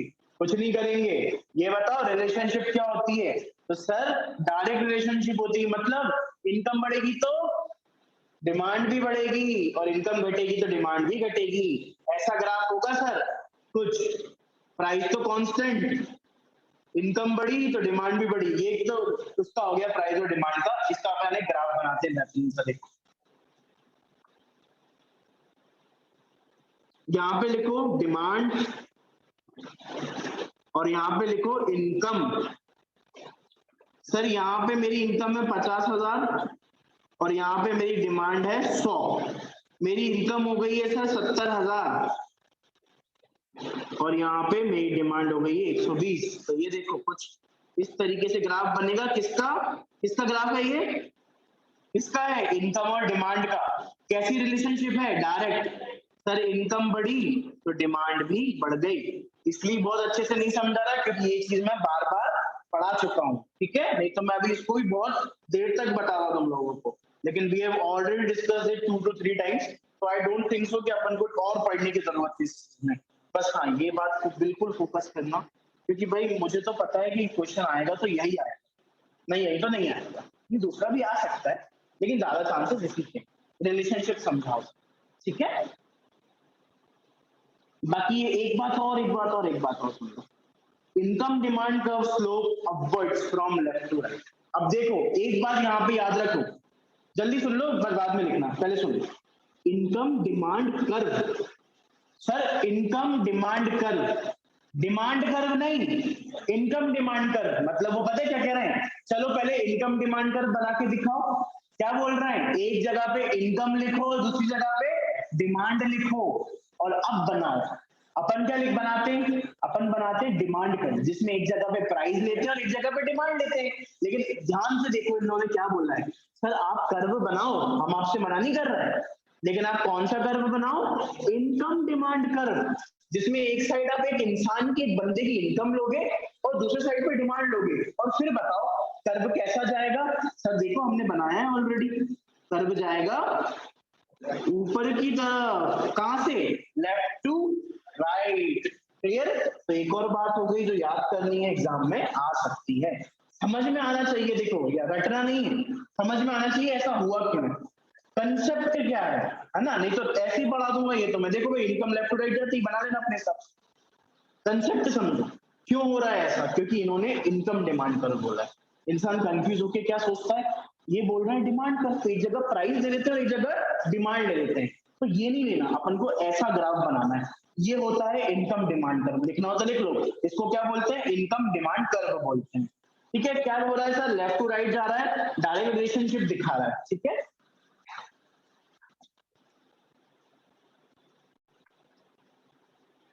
ये भी हो जाएगा, सब्स्टिट्यूट गुड्स भी आज ही करूंगा, एक्सटेंशन और कॉन्ट्रैक्शन भी आज हो जाएगा। चलो भाई आज अपना डिमांड खत्म हो जाएगा, कल अपन मतलब नेक्स्ट क्लास में इलास्टिसिटी पढ़ेंगे। आज लॉ की क्लास लूंगा नहीं मैं, क्योंकि 10:30 तक ये पढ़ाऊंगा। कोई आया नहीं यार आज, राखी रक्षाबंधन है ना, इस वजह से कोई आया नहीं। बट पता है एक बार लिटरली बता रहा हूँ, जैसे अभी तुम तीन ही हो, ऑनलाइन ये लोग देख ही लेंगे जस्ट बिकॉज आज से सारी क्लासेस रिकॉर्डेड होंगी, है ना? तो किसी का छूट जाएगा तो कवर कर लेगा, उसकी टेंशन नहीं है। लेकिन एक बात याद रखना, अगर प्रोफेशनल कोर्स कर रहे हो ना, घर परिवार दोस्त खत्म नहीं करना, नर्सरी छोड़ दो सबको, थोड़ा सा लिमिट ले आओ। Water festivals we don't know, मतलब एक्चुअली मैंने अपने 4 साल से मैंने दिवाली नहीं सेलिब्रेट करी, जस्ट बिकॉज दिवाली के 2 दिन बाद मेरे पेपर है यार, तो दिवाली इज नॉट इम्पोर्टेंट। आज से अगर 5 साल बाद अगर मैं देखूँ ना, तो मैं दिवाली की धज्जियां उड़ा दूंगा, ऐसे सेलिब्रेट करूंगा, क्योंकि उस समय मेरी इनकम इतनी हो जाएगी। तो आज के लिए कमाने की कोई करो ना, करने की कोशिश तो पढ़ो, ताकि पहुंच नहीं पास कर पाएंगे ऐसे इंटर, अगर इंसान छुट्टी करेगा।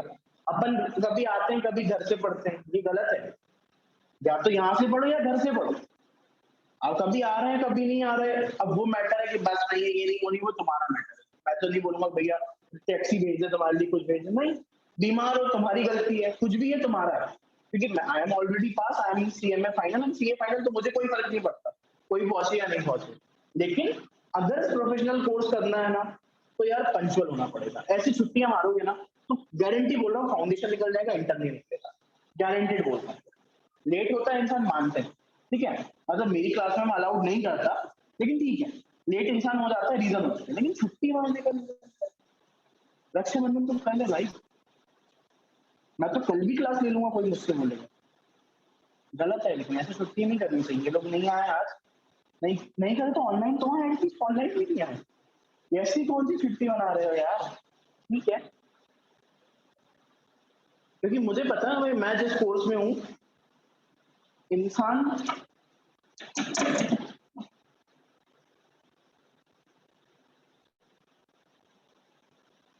इंसान का एक एक मार्क्स भारी पड़ जाता है। अरे यार मैडम क्यों परेशान कर रही है? चलो अब आ जाओ, income demand curve is of two types. Sir there are two types of income demand curve. एक होता है सुपीरियर गुड्स और नॉर्मल गुड्स, और एक होता है इंफीरियर गुड्स। कहां गया, नीचे है, नीचे। हाँ, एक होता है इंफीरियर गुड्स, ठीक है। सुपीरियर गुड्स या फिर नॉर्मल गुड्स की बात करें अगर हम, तो the income demand curve slope upwards from left to right. Superior goods mean best quality goods. Sir एक बात याद रखना हमेशा, गिफन गुड्स आप पढ़ चुके हो अभी, इंफीरियर भी एक तरह के गिफन गुड्स होते हैं और सुपीरियर गुड्स भी इंफीरियर हो सकते हैं। पता है क्या है, ये सब चीजें क्या सुपीरियर है, क्या इंफीरियर है, क्या गिफन है, ये डिपेंड करता है इंसान की इनकम पे। अगर मेरी इनकम करोड़ों में खरबों में है, तो पता है मेरे लिए कार एक गिफन गुड्स होगी कि ये चीप लोग यूज करते हैं ऑल्टो, ये चीप लोग यूज करते हैं स्विफ्ट, ये चीप लोग यूज करते हैं वो एमजी हेक्टर, है ना, ये चीप लोग यूज करते हैं जीप कंपस। अरे भाई मैं सपने देखता हूँ इस गाड़ी के, आप बोल रहे हो ये सब गाड़ी चीप है, मतलब आपके लिए ये गिफन गुड्स होगी क्योंकि आप तो खरबों कमाते हो। लेकिन जो इंसान लाख कमाता है ना, वो स्विफ्ट का सपना देखता है, ऑल्टो का सपना देखता है। आज मेरी इनकम इतनी है तो लिटरली मैं चाहता हूँ कि खुद के पैसों से एक ऑल्टो खरीद लूं मैं, मेरे लिए वो एक मेरी डिजायर है, तो वो मेरे लिए सुपीरियर चीज है। लेकिन अगर तुम लाखों रुपए करोड़ों रुपए कमा रहे हो तो Alto, Giffen goods, poor quality goods. क्यों भाई, इंसान की इनकम ज्यादा है तो चाहिए भी तो ज्यादा ना इंसान को कंफर्ट। आप रोल्स रॉयस की वीडियोस देखना कभी, उसमें ग्लास रखा रहता है, वो हिलता तक नहीं है डचको से, है ना, इतने है ना ब्रेकर्स आते हैं, उससे कुछ फर्क नहीं पड़ता। क्यों भाई, वो गाड़ी 10 करोड़ 20 करोड़ की बनाई है तो क्यों बनाई है, कंफर्ट देने के लिए। कार में टीवी लगा हुआ है, कार की सीट सोफा बन जाती है भाई, सब हो जाता है, छतरी निकाल सकते हो आप, कार क्या नहीं कर सकती उस गाड़ी में। क्यों, अगर पैसा है, पैसा फेंको और तमाशा देखो, सीधी सी बात है। तो इंसान की इनकम पर डिपेंड करता है कि कौन से गुड्स सुपीरियर होते हैं और कौन से गुड्स इंफीरियर होते हैं, ठीक है। चलो अब सुनो,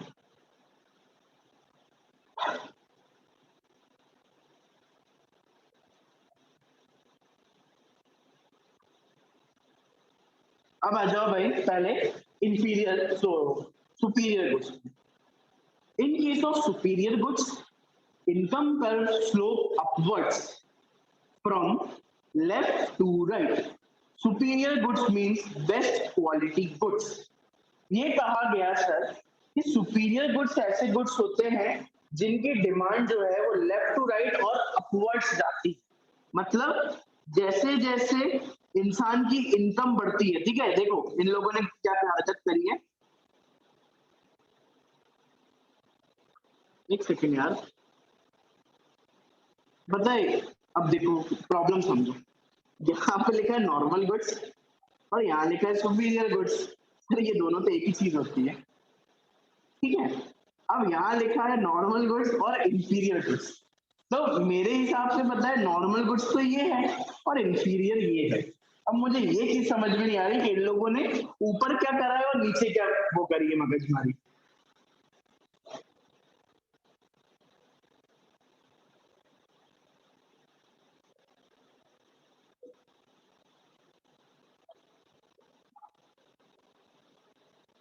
क्योंकि देखो यहाँ पे इन लोगों ने बनाया है income demand curve, slope upwards होता है लेफ्ट टू राइट, तो कायदे में ही होना चाहिए। ये इनकम डिमांड कर्व है, ये अपवर्ड्स जाएगा लेफ्ट से राइट में, और इंफीरियर गुड्स में क्या होता है, डाउनवर्ड्स जाता है लेफ्ट टू राइट, ये जा रहा है डाउनवर्ड्स लेफ्ट टू राइट। अब लेकिन ये जो इन लोगों ने डिनोट करा है ना, तो तुम लोग इस पे लिख लो, सबसे बेटर ये है। ये है सर हमारे नॉर्मल गुड्स का केस और ये है हमारे इंफीरियर गुड्स का केस। सुनो पहले नॉर्मल गुड्स के बारे में समझिए। सर क्या है, मैं बात करता हूं एयर कंडीशनर की, एसी की, ठीक है। सर एसी का प्राइस जो है ना, एसी का प्राइस वो है 25,000 रुपए और एसी की डिमांड जो है ना वो है 100 यूनिट्स, ओके। सर आज भी एसी का प्राइस जो है ना वो 25,000 रुपए ही है, लेकिन एसी की डिमांड 150 हो गई। सर क्यों हुआ ऐसा, क्योंकि सर लोगों की इनकम बढ़ गई है। तो यहाँ पे हम अब इनकम की बात भी करते हैं। सर मेरी इनकम थी पहले 1 लाख रुपए और मेरी अब इनकम हो चुकी है 1.5 लाख रुपए। तो जो लोग की इनकम 1 लाख थी वो लोग पहले एसी नहीं खरीद पा रहे थे, जैसे ही उनकी इनकम 1.5 लाख हुई तो उन्होंने एसी खरीद ली। तो सर जो सुपीरियर गुड्स या नॉर्मल गुड्स होते हैं ना, इनकम के बढ़ने से उनका कंजम्पशन बढ़ जाता है। क्यों? सर नॉर्मल गुड्स है, डेली लाइफ के गुड्स हैं, ये गुड्स से मैं कंज्यूम ज्यादा ही करूंगा ना, जैसे जैसे मेरी इनकम बढ़ेगी मैं ज्यादा ही खरीदूंगा। जो इंसान ज्यादा अमीर होता है वो बेस्ट प्राइस में अपनी बड़ी सी कार लेकर जाता है और वैसी डिग्गी भर के लाता है। अगर लो इनकम फैमिली है तो बेस्ट प्राइस से वो 2 खोके भर के लाती है और एक्टिवा में आ जाती है भाई। क्लियर? क्यों?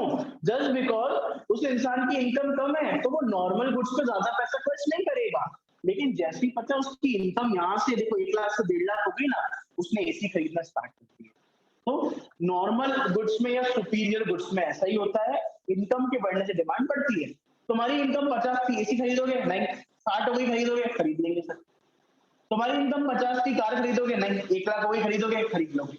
तो इनकम के बढ़ने से क्या हो रहा है, जो चीज आप नहीं खरीद रहे थे वो खरीद लोगे। ठीक है? अब सुनो इंटीरियर गुड्स के बारे में।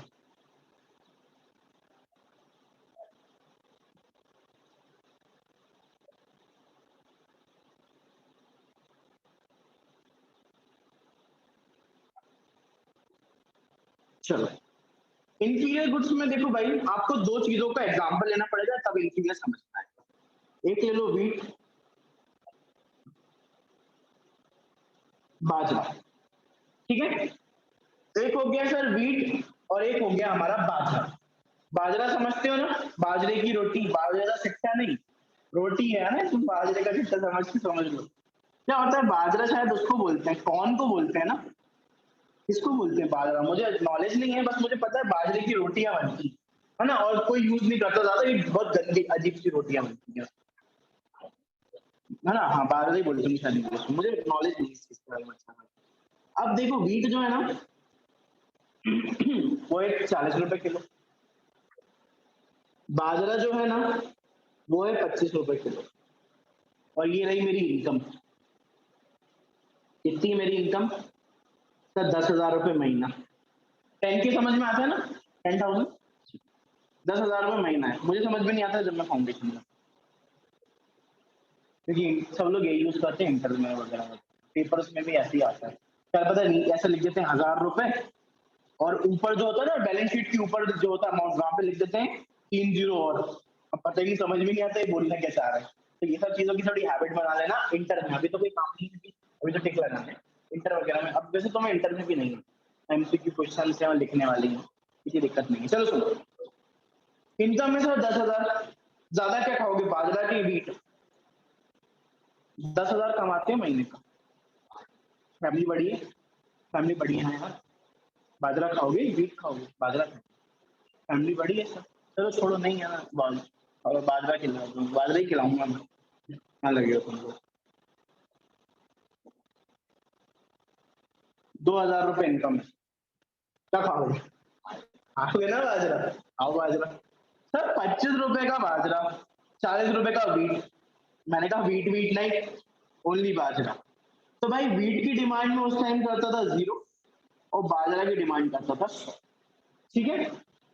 और मैंने डिसाइड करके रखा था कि सर वही इनकम से बात जा रही है वही मैंने एकदम से देखा। ठीक है सर, अब क्लियर है? मतलब सर मैंने पता क्या डिसाइड करा था कि मैं अपने 250 रुपए बाजरे पे खर्च करूंगा, दैट्स इट, अपने खाने पे खर्च करूंगा। अब पता है सर एकदम से क्या हुआ, मेरी जो इनकम है ना वो हो गई एकदम से 4,000, मेरी इनकम जो है 4,000 हो गई। मुझे पता है महीने भर में 10 किलो बाजरा की जरूरत पड़ती है, और मैं अपनी इनकम का 10% अपने खाने पे खर्च कर सकता हूँ। तो मैंने डिसाइड करा यार इट इज बेटर 250 से अच्छा 400 रुपए खर्च करो, इनकम बढ़ गई यार, और इसका खाना थोड़ा सा कम करो। तो मैंने डिसाइड करा मेरी इनकम बढ़ने से कि अब मैं 8 किलो व्हीट खरीद लूं और 4 किलो या 3 किलो बाजरा खरीद लूं। तो सर मेरी इनकम के बढ़ जाने से मैंने बाजरे का कंजम्पशन कम कर दिया। क्यों? क्योंकि बाजरा एक इंफीरियर गुड्स, एक लो क्वालिटी के गुड्स होते हैं जो आप मजबूरी में कंज्यूम करते हो, और इनकम के बढ़ जाने से आप सोचते हो कि it is the time to shift from bajra, from inferior goods to normal goods. अब आपने डिसाइड कर लिया कि सर इनकम बढ़ने से मैं इंफीरियर गुड्स को छोड़ दूंगा और क्या कंज्यूम करूंगा, नॉर्मल गुड्स। वीट क्या है? वीट एक नॉर्मल गुड्स है। इंसान की इनकम कम हो या ज्यादा हो, गेहूं तो सभी खाते हैं ना, इसलिए सर तो वीट एक नॉर्मल गुड्स है, और मेरी इनकम के बढ़ने से मैंने बाजरा का कंजम्पशन कम कर दिया और वीट का कंजम्पशन बढ़ा दिया। तो सर जब मेरी इनकम 2000 रुपए थी तब मैं कितना बाजरा खाता था, 10। अब मेरी इनकम हो गई है 4000 रुपए, तो मैं कितना बाजरा खाता हूँ, 4। यहाँ पे लिख लो बाजरा और यहाँ पे लिख लो, या तो लिखा ही है इनकम। ठीक है, तो भाई इनकम के बढ़ने से बाजरा की डिमांड कम हो गई। ठीक है, सब कुछ लिख लेना ताकि आप लोगों को याद रहे। चलो अब आ जाओ क्रॉस। क्रॉस में कुछ इतना खास दिया नहीं है तुम लोगों को, ग्राफ भी दिए, बेसिक ने दिए हैं भाई, सॉरी दिए नहीं है, ग्राफ भी दिए। ठीक है, सब्स्टिट्यूट, कॉम्प्लीमेंट्री, मिलकॉटी, बहुत बढ़िया। सुनो भैया ध्यान से सुनो, बिल्कुल याद रखना। क्वेश्चन पता है क्या आएगा, पहला क्वेश्चन में समझा देना। सर क्रॉस इलास्टिसिटी में क्या होता है, किसकी रिलेशनशिप होती है? तो तुमसे पूछेंगे एक बार बताओ, हम आपको 4 ऑप्शन दे रहे हैं और ये बताओ इन चारों में से क्रॉस इलास्टिसिटी कौन सी है। मैंने दिया पहला एग्जांपल, शर्ट और वॉच, पहला शर्ट एंड वॉच, दूसरा पहला सॉरी पहला स्पेक्स, ठीक है स्पेक्स और वॉच दूसरा, टी और कॉफी तीसरा, है ना, पेन और बाइक चौथा। अब बताओ इन चारों में से क्रॉस इलास्टिसिटी किसमें होगी? सर टी और कॉफी, ऐसा क्वेश्चन कितना सिंपल है, लेकिन लोग क्या भूल जाते हैं कि क्रॉस इलास्टिसिटी का मीनिंग क्या है, या कोई पढ़ता ही नहीं, क्योंकि यहाँ तक कोई पहुंचाता नहीं तो बोलता है पढ़ लेना अपने साथ। ठीक है, और 12th में पढ़ा नहीं होगा इस तरह। सुनो ध्यान से,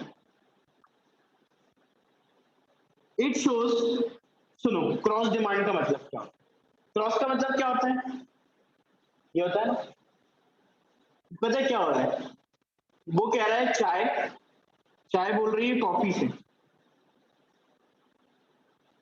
कि देख मैं कभी ऐसी जाती हूँ, तो कॉफी बोल रही है कभी कभी मैं भी ऐसी जाती हूँ, तो अपन दोनों तो बीच में टकरा गए यार। क्यों? क्योंकि अगर कोई इंसान तेरा कंजम्पशन कम करता है ना तो वो मेरे पास ही आता है, और चाय कह रही है अरे भाई अगर वो तेरा कंजम्पशन कम करेगा तो वो मेरे पास आएगा। तो कॉफी भी कहती है अगर तेरा कंजम्पशन कम होता है ना तो वो लोग भागकर मेरे पास आते हैं। क्यों? क्योंकि अपन दोनों एक दूसरे के सब्स्टिट्यूट हैं। अगर लोग तुझे पीना पसंद नहीं करेंगे तो लोगों को तेरे बदले कुछ तो चाहिए ना, बिना चाय के इंसान नहीं रह पाएगा, तो वो कॉफी कंज्यूम करेगा। और जो इंसान कॉफी नहीं पीना चाहता, कॉफी से खुश नहीं है, तो वो चाय के पास जाएगा। तो जो इंसान तुझसे दुखी होगा वो मेरे पास आएगा, जो मुझसे दुखी होगा वो तेरे पास आएगा। तो कहीं ना कहीं अपनी जो डिमांड है ना वो एक दूसरे से क्रॉस कर रही है। क्लियर? अगर किसी को यहाँ जाना हो तो वो इस रोड को क्रॉस करेगा, किसी को यहाँ जाना हो तो वो इस रोड को क्रॉस करेगा, तो बीच में तो मिलोगे ना साथ में। इसलिए इसको क्रॉस डिमांड कहते हैं। क्यों? क्योंकि सर अगर चाय की डिमांड कम होगी तो कॉफी की बढ़ जाएगी, और कॉफी की डिमांड कम होगी तो चाय की बढ़ जाएगी। क्यों? Due to substitution effect. ठीक है, चलो सुनो, it shows relationship between price of one commodity and demand for another. ये देखो सबसे इंपॉर्टेंट है, सुनो तुम लोगों को अभी से एक चीज समझा था, वैसे शायद तुम्हें इनकम इलास्टिसिटी है नहीं, 2 मिनट में देख लो।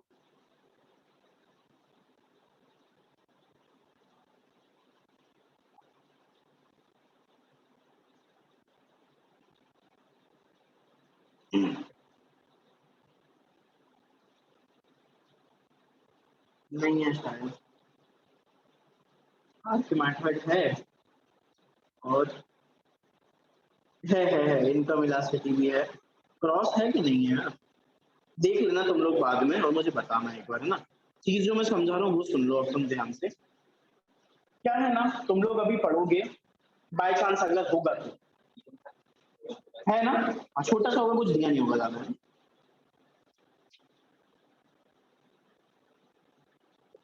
क्रॉस इलास्टिसिटी, ठीक है। चलो देखो देखो छोड़, ज्यादा नहीं, क्रॉस इलास्टिसिटी का फॉर्मूला समझो। क्रॉस इलास्टिसिटी कहता है सर परसेंटेज चेंज, इधर देखो मत छोड़ो उसको, छोड़ो आप बिल्कुल। Percentage change in demand of, मान लो टी, एग्जांपल दे रहा हूं, टी को तुम लोग चाहो तो एक्स बोल सकते हो, ठीक है, upon percentage change in price of T, आएगा क्या? टी आएगा कि नहीं आएगा यहाँ पे? प्राइस ऑफ टी, अगर प्राइस ऑफ टी आता तो ये क्या हो जाता? ये प्राइस इलास्टिसिटी बन जाता सकता है, हम तो क्रॉस पढ़ रहे हैं, तो यहाँ पे आएगा कॉफी, जिसको आप बाय बोल, पता नहीं क्या डिनोट कहना चाह रहा है, कहना क्या चाह रहा है सर? कॉफी की डिमांड में कितना चेंज हो रहा है? क्यों? क्योंकि सॉरी चाय की डिमांड में कितना चेंज हो रहा है? क्योंकि कॉफी के प्राइस में चेंज हो रहा है, इसलिए।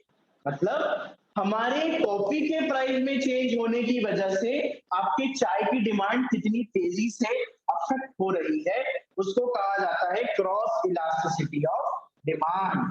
क्लियर? जिसमें आपकी एक कमोडिटी के, एक प्रोडक्ट के प्राइस में चेंज होने की वजह से दूसरे प्रोडक्ट की प्राइस नहीं, डिमांड में चेंज होता है, उसको कहते हैं क्रॉस इलास्टिसिटी। कि भाई हरकत इसने करी लेकिन फर्क उसको पड़ा, कैसे? इसके प्राइस में चेंज हुआ तो उसकी डिमांड बदल गई, कॉफी का प्राइस चेंज हुआ तो चाय की डिमांड बदल गई। क्यों सर? कॉफी का प्राइस ज्यादा हो गया था, तो लोग कॉफी से भागने लगे, और जो लोग भागे वो कहां पहुंचे? चाय के स्टॉल पे, और जाके उन्होंने चाय पीना स्टार्ट करी। चाय के प्राइस में कोई चेंज नहीं था, फिर भी चाय की डिमांड बढ़ गई, कैसे? सर कॉफी के प्राइस के वजह से। ठीक है, नहीं समझ में आया? आ रहा है? पक्का पक्का है ना? कुछ नहीं है, बहुत सिंपल सा कंसेप्ट है। चाय का प्राइस बढ़ेगा तो तुम ही लोग क्या करोगे? चाय पियोगे क्या? क्या पियोगे? कॉफी। भाई 12 रुपए की चाय मिल रही है, पहले 10 रुपए की चाय मिलती, तुम लोग चाय पीते थे, कॉफी 15 की मिल रही है, क्या पियोगे? चाय। चाय 10 रुपए से 12 रुपए की होगी, 2 रुपए बढ़ गया, तुम क्या सोचोगे? 3 रुपए मिला के चाय से अच्छी चीज क्यों? तो तुम लोग चाय की प्राइस बढ़ने की वजह से कहाँ शिफ्ट हो गए? कॉफी पे। अब कॉफी वाला देख रहा है यार यहाँ लोग क्यों आ रहे हैं मेरी दुकान पे, तो समझ में आया कि चाय के प्राइस बढ़ने की वजह से कॉफी की डिमांड बढ़ गई। सर कॉफी के प्राइस आज भी कितना है? 15 रुपए, पहले भी कितना था? 15। इसको कहते हैं क्रॉस। चाय का प्राइस बढ़ा तो लोगों ने कॉफी की डिमांड बढ़ा दी, तो एक जगह प्राइस की बात करेंगे और एक में डिमांड की बात करेंगे। ठीक है, तो देख लो भाई, रिलेशनशिप किसकी होती है? प्राइस ऑफ वन कमोडिटी और डिमांड फॉर अनदर। मतलब लिख सकते हो, लिखना हो तो इसमें बात करेंगे प्राइस ऑफ टी है, प्राइस ऑफ कॉफी की और डिमांड ऑफ टी की। ठीक है, इसको कहते हैं क्रॉस इलास्टिसिटी। मतलब कॉफी के प्राइस की वजह से चाय की डिमांड में कितना चेंज आया, इसको क्रॉस इलास्टिसिटी कहते हैं। डन? समझ में आया? सब्स्टिट्यूट गुड्स का मतलब क्या होता है सर? हम लोग ऑलरेडी पढ़ चुके हैं। क्या होता है सर? कोई भी ऐसे गुड्स विच गिफ्ट, पढ़ा चुका हूं मैं, है ना, फिर से पढ़ा रहा हूं, same level of satisfaction. Sir कोई भी ऐसे गुड्स जो हमें सेम लेवल ऑफ सेटिस्फैक्शन दे, मतलब अगर सर चाय नहीं मिलेगी तो क्या कॉफी में गुजारा नहीं कर पाएंगे? कर लेंगे। अगर पेन नहीं मिलेगा तो क्या पेंसिल यूज नहीं कर पाएंगे? कर लेंगे। लिखना ही तो है, अब एग्जाम में लिखना तो बात अलग है, नॉर्मल लिखना तो पेन की जगह पेंसिल यूज कर सकते हो ना? कर सकते हैं सर। चाय की जगह कॉफी यूज कर सकते हो? कर सकते हैं। पेट्रोल की जगह जूस यूज कर सकते हो? नहीं कर सकते, तो वो सब्स्टिट्यूट नहीं है। सब्स्टिट्यूट क्या होगा? सर ये ले लो चाहे ये ले लो, बात तो एक ही, कोका कोला पी लो या थम्स अप पी लो, बात एक ही है। लेकिन कोका कोला को माजा से कंपेयर मत करना, ठीक है, क्योंकि वो ताजा रसीले आमों से बनी होती है। ठीक है, चलो एग्जांपल में टी और कॉफी, पेन और pencil, that's it. In case of, हाँ ये आ जाओ भैया, ये इंपॉर्टेंट है। In case of substitute goods there is a direct proportional relationship between price, commodity and demand for the commodity. कैसी? सुन, ध्यान से सुन। प्राइस ऑफ कॉफी अगर इंक्रीज होता है तो समझ में आ गया? क्या होगा? Demand of tea increase. कैसे? अरे सर, अच्छा इसका उल्टा लिखता हूँ, जब से मैं तुम्हें कॉफी कॉफी करके पढ़ा रहा हूँ ना, इसका उल्टा लिख देता हूँ, चलो फिर ज्यादा अच्छे समझ। बात एक ही है, लेकिन बस मैंने एग्जाम्पल को चेंज कर दिया। वो भी लिखोगे तो वो भी सही है। कैसे सर? ये देखो, ये है चाय, ले रहे ये है कॉफी की प्राइस और डिमांड। ठीक है, ध्यान से सुनना बिल्कुल। हाँ हाँ ठीक है, सुनो। चाय की प्राइस 10 रुपए, हम एक महीने में सर 100 चाय पी लेते थे, ठीक है। कॉफी का प्राइस देखो भाई, कॉफी का प्राइस है 15 रुपए, कॉफी की डिमांड 50 लिखा है ना। सर चाय की प्राइस 10 रुपए से 12 रुपए हो गई, चाय पियोगे? सर जो लोग चाय के बहुत शौकीन होंगे वो तो पियेंगे, हम लोग नहीं है इतने शौकीन, हम नहीं पियेंगे सर। मान लो 40 लोग चले गए यहाँ से, 60 ही बचे। यहाँ पे पता है क्या हुआ? यहाँ पे फॉलो हुआ लॉ ऑफ डिमांड। लग रहा है देख रहे, लॉ ऑफ डिमांड ही तो है सर। अब कॉफी पिया, तो कॉफी की प्राइस अभी तक 15 ही है, क्या बात कर रहे हो? लेकिन सर कॉफी, ये लोग भाग भाग के कॉफी पीने क्यों आ रहे हैं? सर वो कह रहे हैं 12 रुपए की चाय से अच्छा 15 की कॉफी। सेटिस्फैक्शन सेम ही तो है, चाय और कॉफी दोनों गर्म होती है, दोनों में दूध डलता है, दोनों में शक्कर डलती है, एक में चाय पत्ती एक में कॉफी है। फर्क क्या है सर? इंसान का फर्क है, चाय की जगह कॉफी पी लो, ये महंगी हुई तो हम ये पियेंगे, सेटिस्फैक्शन भी तो ज्यादा मिलेगा ना। ठीक है, तो आप क्या करोगे? कॉफी पे शिफ्ट हो जाओगे। अब देखो रिलेशनशिप, टी का क्या बढ़ा? प्राइस। डिमांड पे फोकस मत करना, भूल जाओ, इसकी डिमांड मत देखना और इसका प्राइस मत देखना, अपने आप सब समझ में आ जाएगा। सर टी का प्राइस बढ़ा और कॉफी की, ठीक है, टी का प्राइस और कॉफी की डिमांड बढ़ी, ठीक है। जिसको क्रॉस लगा है उसको लिख लो, इसको देखना नहीं है, तभी समझ में आएगा, ये तो कभी नहीं आएगा जिंदगी में, ठीक है। और ये भी मत लिख लेना कि भैया कॉफी की डिमांड मत देखो, कॉफी की तो डिमांड ही देखनी पड़ेगी क्योंकि प्राइस में तो कोई चेंज ही नहीं है ना, इसलिए। चलो समझ में आ रहा है ना, ऊपर तो नहीं जा रहा पक्का ना। तो देखो रिलेशनशिप कैसी है, डायरेक्ट है ना। चाय का प्राइस बढ़ेगा तो कॉफी की डिमांड बढ़ेगी, चाय का प्राइस घटेगा तो कॉफी की डिमांड कम हो जाएगी, ठीक है, सीधी सी बात है।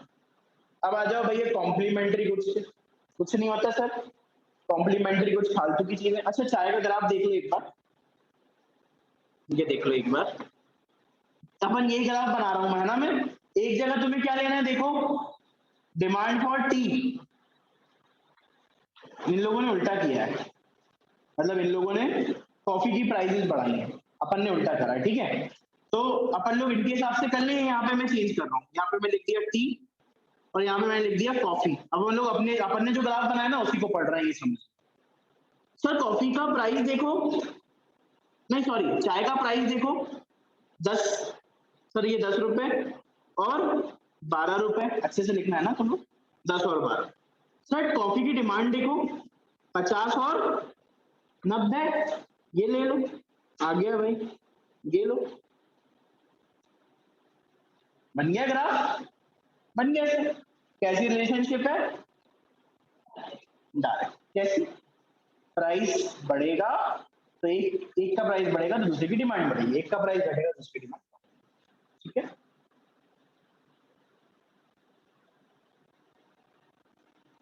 आज जो लोग नहीं आए ना, उन लोगों ने अपने 10 मार्क्स मिस करें कम से, 10 मार्क्स से कम का टॉपिक नहीं, डिमांड। अपना है डिमांड, डिमांड सिर्फ डिमांड और सप्लाई, 10 से 15 मार्क्स गारंटी, हटाबड़ बड़ा क्वेश्चन, भर भर के पेपर है, भर भर, बहुत बड़ा लॉस कर रहा है, क्योंकि इंसान जो क्लास में पढ़ता है वो रिकॉर्डिंग में नहीं पढ़ पाता, ऑनलाइन तो फिर भी पढ़ लेगा। मैं पढ़ा भी ज्यादा इसलिए हूँ क्योंकि रिकॉर्डिंग हो रही है, नहीं तो मैं इतनी लंबी क्लास में, तो ये लोग आए नहीं था इसलिए मैंने लॉ नहीं पढ़ाया। लॉ अपन कहाँ तक पहुंच गया, फ्रॉड हो गया ना, मिसरिप्रेजेंटेशन और मिस्टेक करना है, हाँ मंडे को कर लेंगे, ये समझ लो। नेक्स्ट 30 तारीख तक तुम्हारा वो तो मैं खत्म कर दूँ, मस्त हो गया भाई। अब आ जाओ कॉम्प्लीमेंट्री गुड्स पे, अच्छे समझ में आ रहा है ना। मैं बहुत टाइम ले रहा हूँ, नहीं तो मैं इतने टाइम नहीं लेता कोई भी इंसान, इसलिए टाइम इसलिए ना ताकि तुम्हें रट जाए, दिमाग के अंदर घुस जाए चीजें।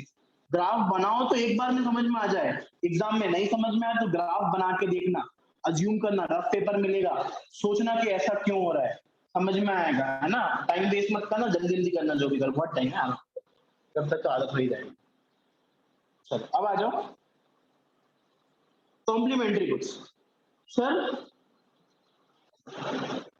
एक के बिना दूसरा अधूरा है। जैसे वाइन शॉप में जाके बियर पियोगे तो भाई स्नैक्स तो चाहिए ना, ऐसी बियर पी लेंगे क्या? ऐसे थोड़ी पी है नहीं, वीकेंड है आज, फालतू बातें मत। चलो कॉम्प्लीमेंट्री गुड सर कोई भी ऐसे गुड जिसको जॉइंटली यूज करते, जिससे आपकी एक इच्छा पूरी हो। जैसे मेरी इच्छा है सर कार चलाने की, तो उसके लिए दो चीजें होनी चाहिए आपके पास, एक कार और दूसरा कार में पेट्रोल।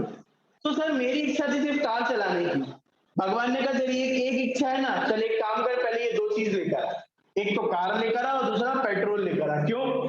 पेट्रोल के बिना कार कोई काम की नहीं है और कार के बिना पेट्रोल कोई काम का नहीं है ना। पेट्रोल से या तो आप अपने अंदर आग लगाओगे और कार को देखते हुए खुश हो जाओगे। तो भाई जब तक कार में पेट्रोल नहीं डलेगा कार नहीं चलेगी, और जब तक पेट्रोल कार में ही डलेगा तो पेट्रोल भी कोई काम का नहीं है। कहाँ पे डालोगे भाई? जनरेटर है अपने घर में? अभी नहीं है, तो फिर वो जनरेटर में डीजल डलता है ना, पेट्रोल नहीं डलता। और पेट्रोल डालोगे 110 रुपए लीटर वाला जनरेटर में, धज्जी उड़ जाएगी, 2 घंटे लाइट जलाओगे 200 रुपए खर्च हो जाएगी। चलो तो कॉम्प्लीमेंट्री गुड्स क्या है सर? सर ऐसे गुड्स जो दूसरे के बिना अधूरे हो, जैसे चाय और शुगर, है ना, चाय में शक्कर नहीं डालोगे तो फीकी चाय बहुत कम लोग पीते हैं, तो it can be a complementary goods, है ना। कार और पेट्रोल, पेन और इंक, है ना, पेन में सर वाला रिफिल वाले पेन होते हैं, अब भाई इंक ही नहीं है, क्या लिखोगे? खाली पेन से लिखोगे गड़ा गड़ा के, कुछ नहीं होगा। ठीक है, तो ये सब क्या है? These are the complementary goods. Sir अगर आपको अपनी एक इच्छा पूरी करनी है लिखने की, तो आपको दो चीज लानी पड़ेगी, एक पेन और दूसरा डन। अब देखो इसमें लिखा क्या है, वो पढ़ लेते हैं। Sir in case of complementary goods there is a inverse relationship between price of one commodity and demand. Sir ये तो लॉ ऑफ डिमांड जैसा है, इनवर्स रिलेशनशिप है। एक का प्राइस बढ़ रहा है तो दूसरे की डिमांड कम हो रही है, एक का प्राइस घट रहा है तो दूसरे की डिमांड बढ़ रही है। क्यों? सर देख लेते हैं ऐसा क्यों बोल रहा है। लो भैया पहले अपन एग्जांपल ले लेते हैं फिर देखेंगे, है ना। ये हो गया मिल्क और टी लिया है ना लोगों ने, अपन भी मिल्क और टी ले लेते हैं ना, बुक के हिसाब से थोड़ा सा चल लेते हैं। सर यहाँ मिल्क के बारे में लिख रहा हूं मैं, ये रहा मिल्क का प्राइस,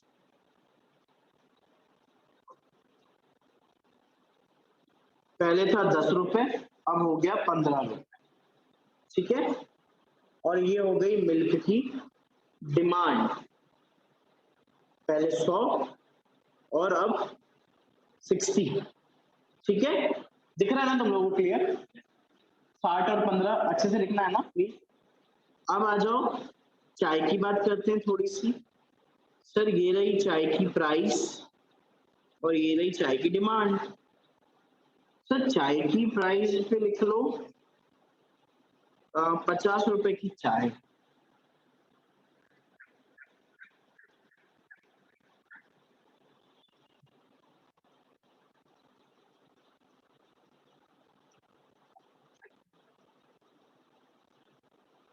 और चाय का प्राइस क्या लिख रहा है? सॉरी चाय का प्राइस ना, चाय की डिमांड लिखो, पहले 100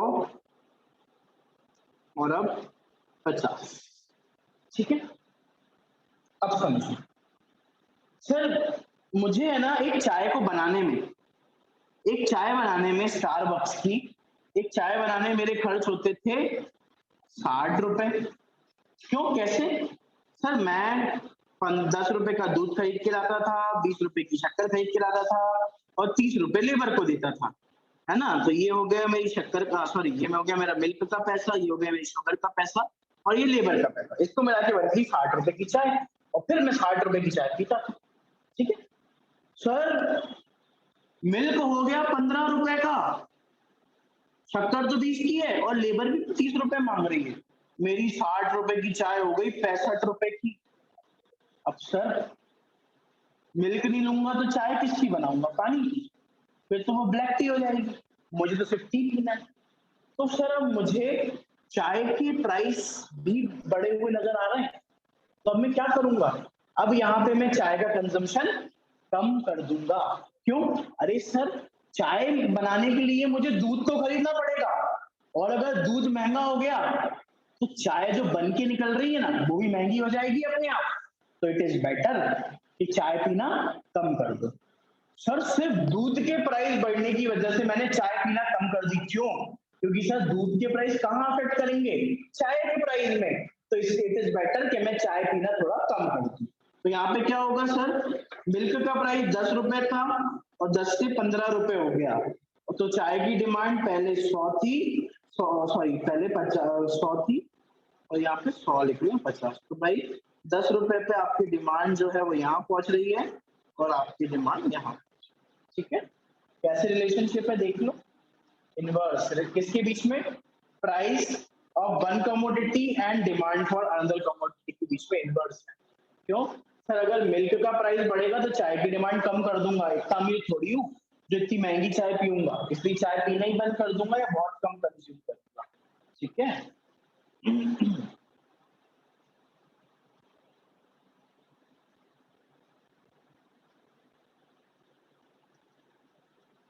हो गया भाई, समझ में आ रहा है?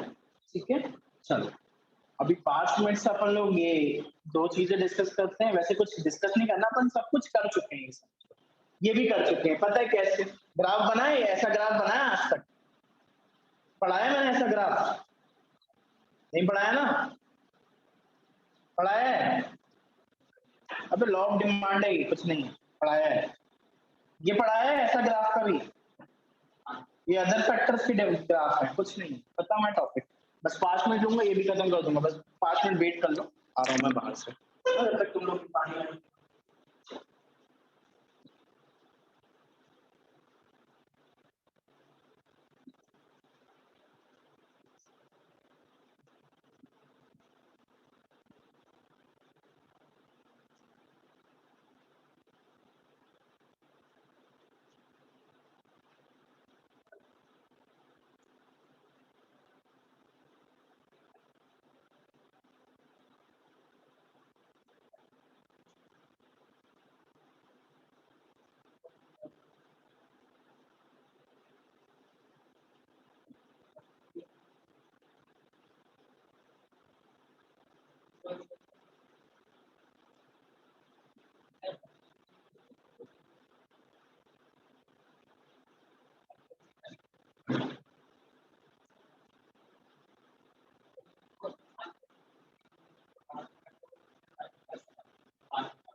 छोटा सा एक 5 से 10 मिनट का, तुम्हें कुछ भी करना करना आधे घंटे है ना, 10 बिकॉज टॉपिक कंप्लीट हो जाएगा तो मैं आगे नहीं खींचूंगा, तुम भी परेशान हो जाओगे इको पढ़।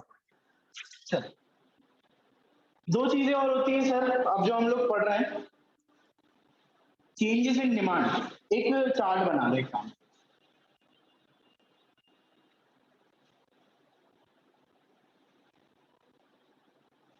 Change in demand.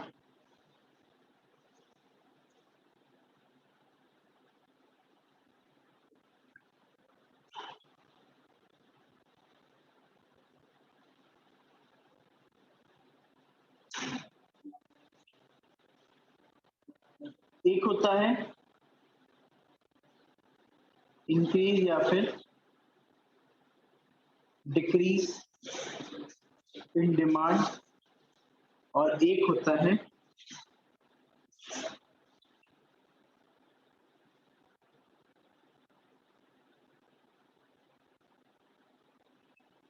Shift in demand. इसके पीछे रीजन होता है लॉ ऑफ डिमांड, और इसके पीछे का रीजन होता है अदर फैक्टर अफेक्टिंग डिमांड। ठीक है, चेंज इन डिमांड, इंक्रीज और डिक्रीज इन डिमांड, रीजन होता है लॉ ऑफ डिमांड। अब इसके दो सब पार्ट और थे।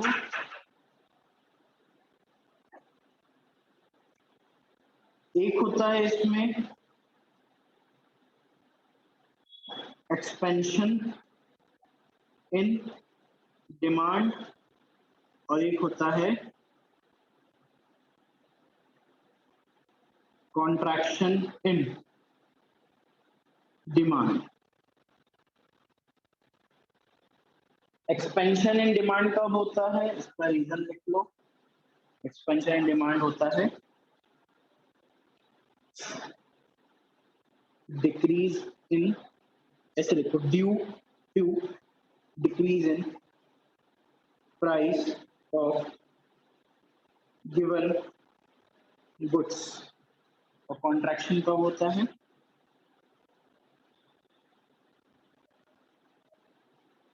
Due to increase in price of given goods। बना इंक्रीज और decrease in demand, reason law of demand. Expansion होता है या कॉन्ट्रैक्शन होता है। एक्सपेंशन कब होगा, जब डिक्रीज होगा प्राइस। कॉन्ट्रैक्शन कब होगा, जब इंक्रीज होगा प्राइस। और हाँ, एक नोट डाल के लिखना, other factor will remain constant.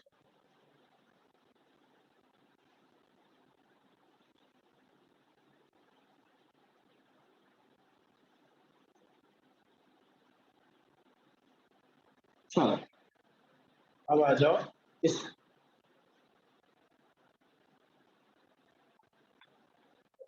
इसमें भी दो तरह का होता है सर। एक शिफ्ट होता है लेफ्ट टू राइट, शिफ्ट होता है शिफ्ट, और एक शिफ्ट होता है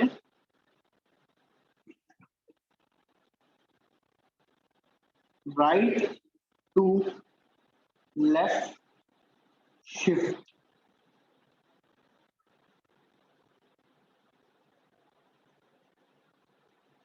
ये होता है ड्यू टू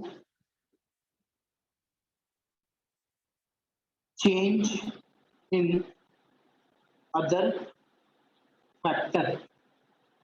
और ये भी क्यों होता है, ये भी होता है ड्यू टू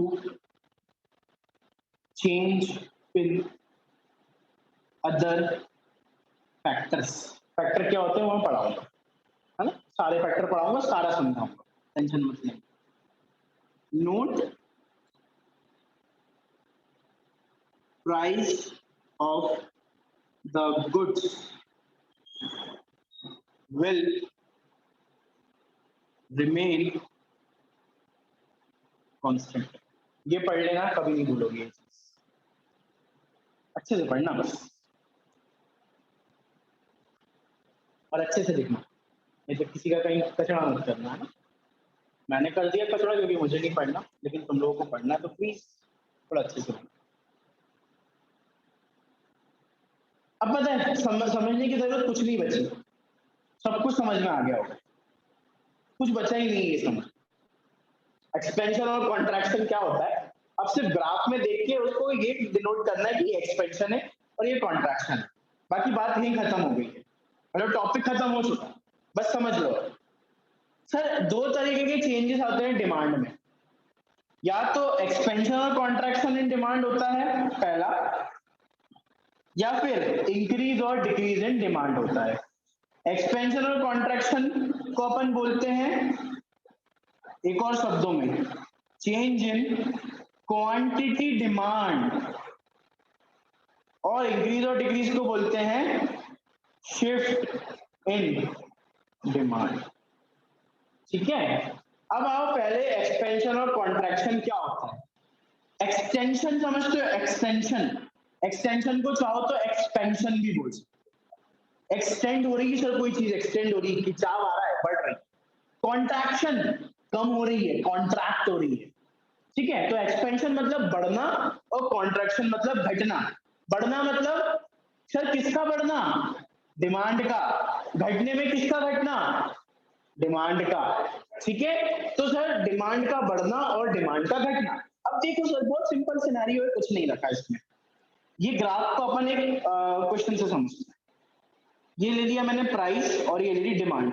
सर गुड्स का नाम क्या है, गुड्स का नाम है चॉकलेट। ठीक है, सर गुड्स का प्राइस जो है वो था 10 रुपए, तब उसकी डिमांड थी अराउंड 50 यूनिट्स। उसका प्राइस सर 10 रुपए से हो गया 20 रुपए, तो उसकी डिमांड होगी 40।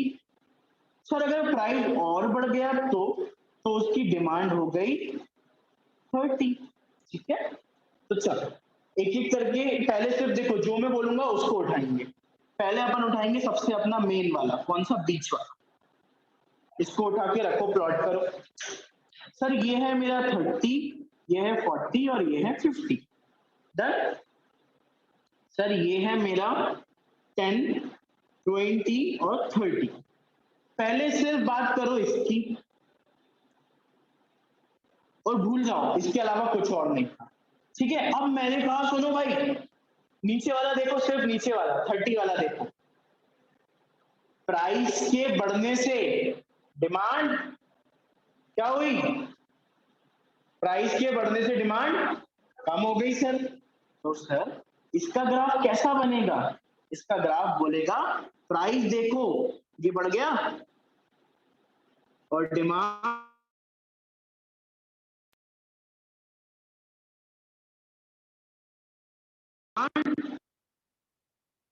करने की वजह से जो आपकी डिमांड है ना वो कम हो गई। तो पता है, सुनो ऐसे लिख लो, इसको कहते हैं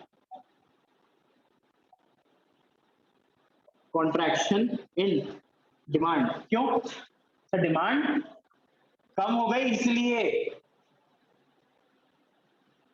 और अब थर्ड वाला देख लो, इसको कहते हैं यहां से यहां, देखो कहां से कहां, यहां से यहां पहुंच गए ना आप, कहां से, यहां से हम यहां पहुंच गए। इसको कहते हैं एक्सटेंशन या एक्सपेंशन इन डिमांड।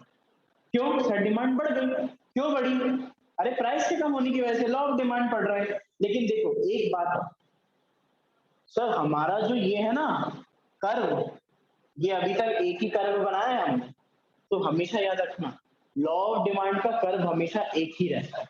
क्यों, क्योंकि सर डिमांड जो है वो सिर्फ किसकी वजह से कम ज्यादा हो रही है, प्राइस की वजह से, और अदर फैक्टर्स क्या हैं, कांस्टेंट। तो इसलिए आपका कर्व कभी चेंज नहीं होगा।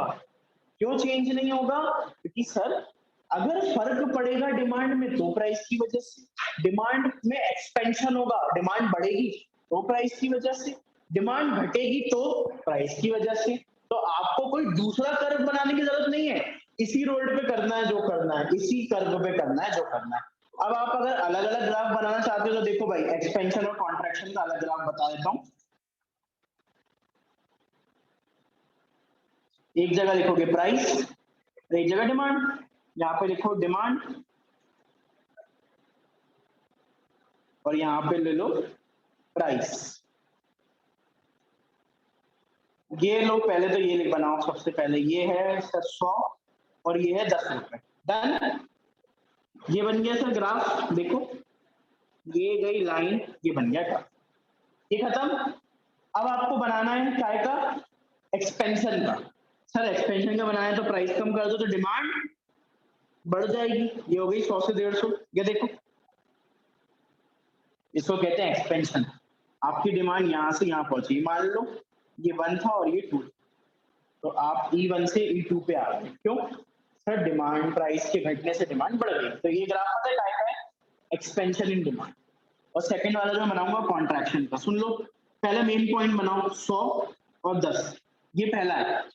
जब सर प्राइस 10 थी तब डिमांड 100 थी, ये बन गया ग्राफ। अब हमें करना है कॉन्ट्रैक्शन क्या होता है।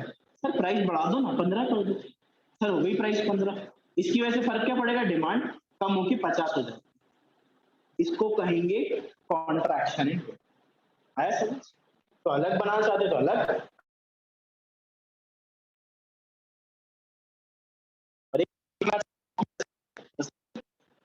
पक्का 100% डन, पक्का। चलो अब आ जाओ सर, कुछ नहीं बचा आपको, इंक्रीज और डिक्रीज इन डिमांड पढ़ना है। इसका ग्राफ भी देखो, मैं अलग तरीके से समझा रहा हूँ, ध्यान से सुनना, बुक में जो दिया है वो भी समझना। 2 ग्राफ बना रहा हूँ, है ना, और रीजंस भी बताऊंगा, तो रीजंस तुम खुद बता दो, टेंशन। यहाँ पे लिखना है सर प्राइस, और यहाँ पे भाई डिमांड।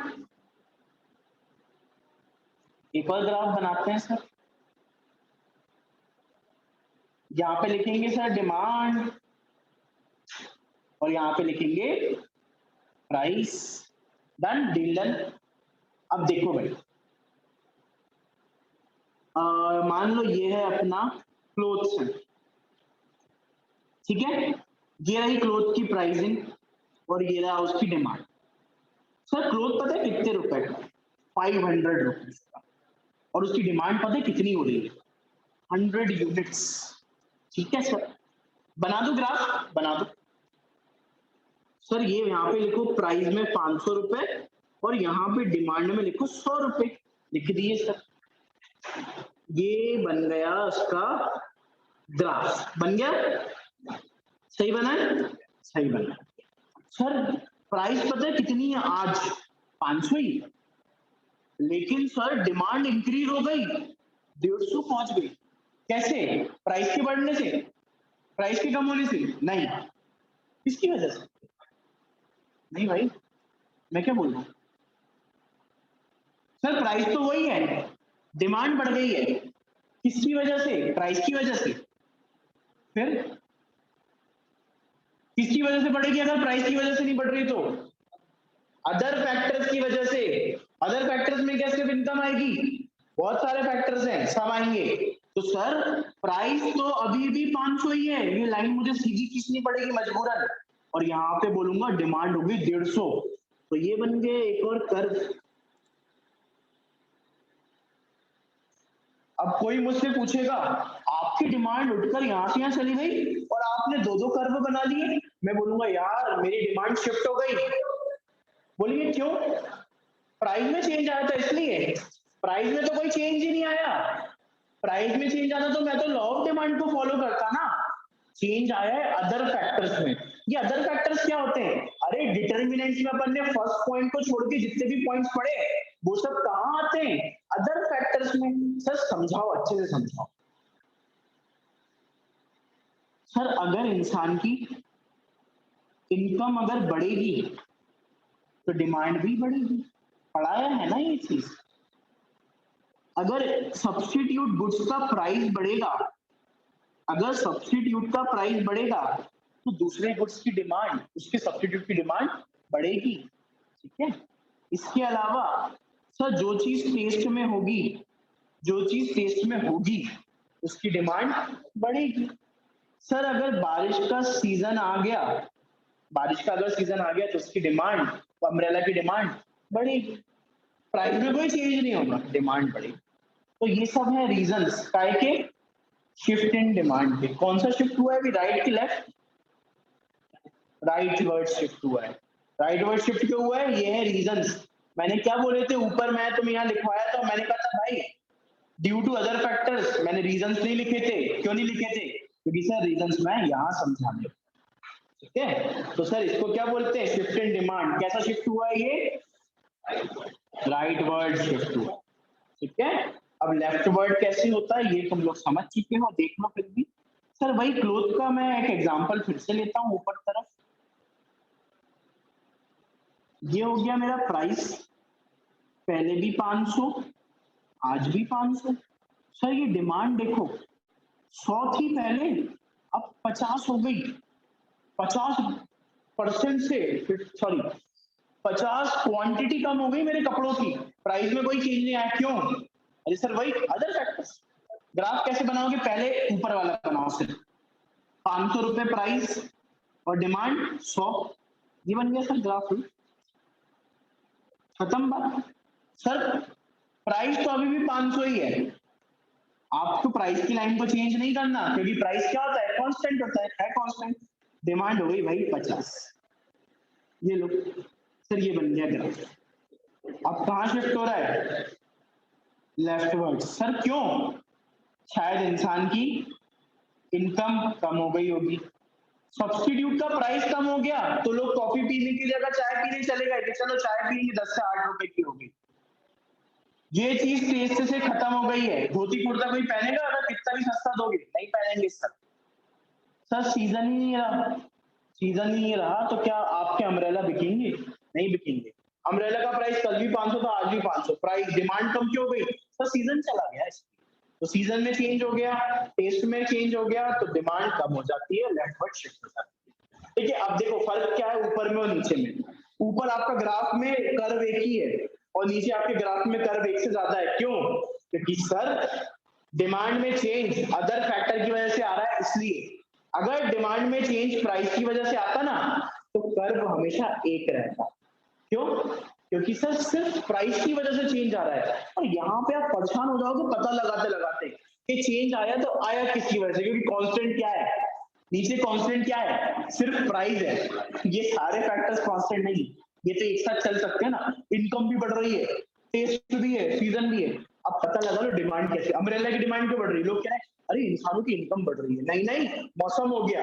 वो कह रहा है भैया टेस्ट है, छातों का मौसम है, सॉरी छातों का टेस्ट है, लोग हर इंसान को वो बनना है तारक मेहता का पोपटलाल, इसलिए ये सब रीजन, तीनों रीजन हो गए एक साथ।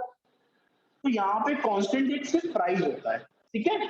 तो भाई ये देखोगे एग्जांपल बुक में तो यहाँ पे भी देख लो, मैं समझा दूं एक बार, बाकी तुम्हें अपने आप आ जाएगा। ये 2 पॉइंट पढ़ोगे तो वही चीज लिखी जो मैंने समझाई, ये मेन पॉइंट है ना। जो ई लिखा है ना, जहाँ पे ई लिखा जाता है वो मेन होता है, E1 और E2 ये आगे पीछे वाले पॉइंट। अगर आप यहां से उठकर यहां पहुंच जाओगे तो आप क्या शिफ्ट हुए, राइटवर्ड्स। और अगर यहां से उठ के यहां शिफ्ट हो गए तो इसको लेफ्टवर्ड्स। रीजंस अदर फैक्टर्स, कौन से अदर फैक्टर्स, यही, ठीक है।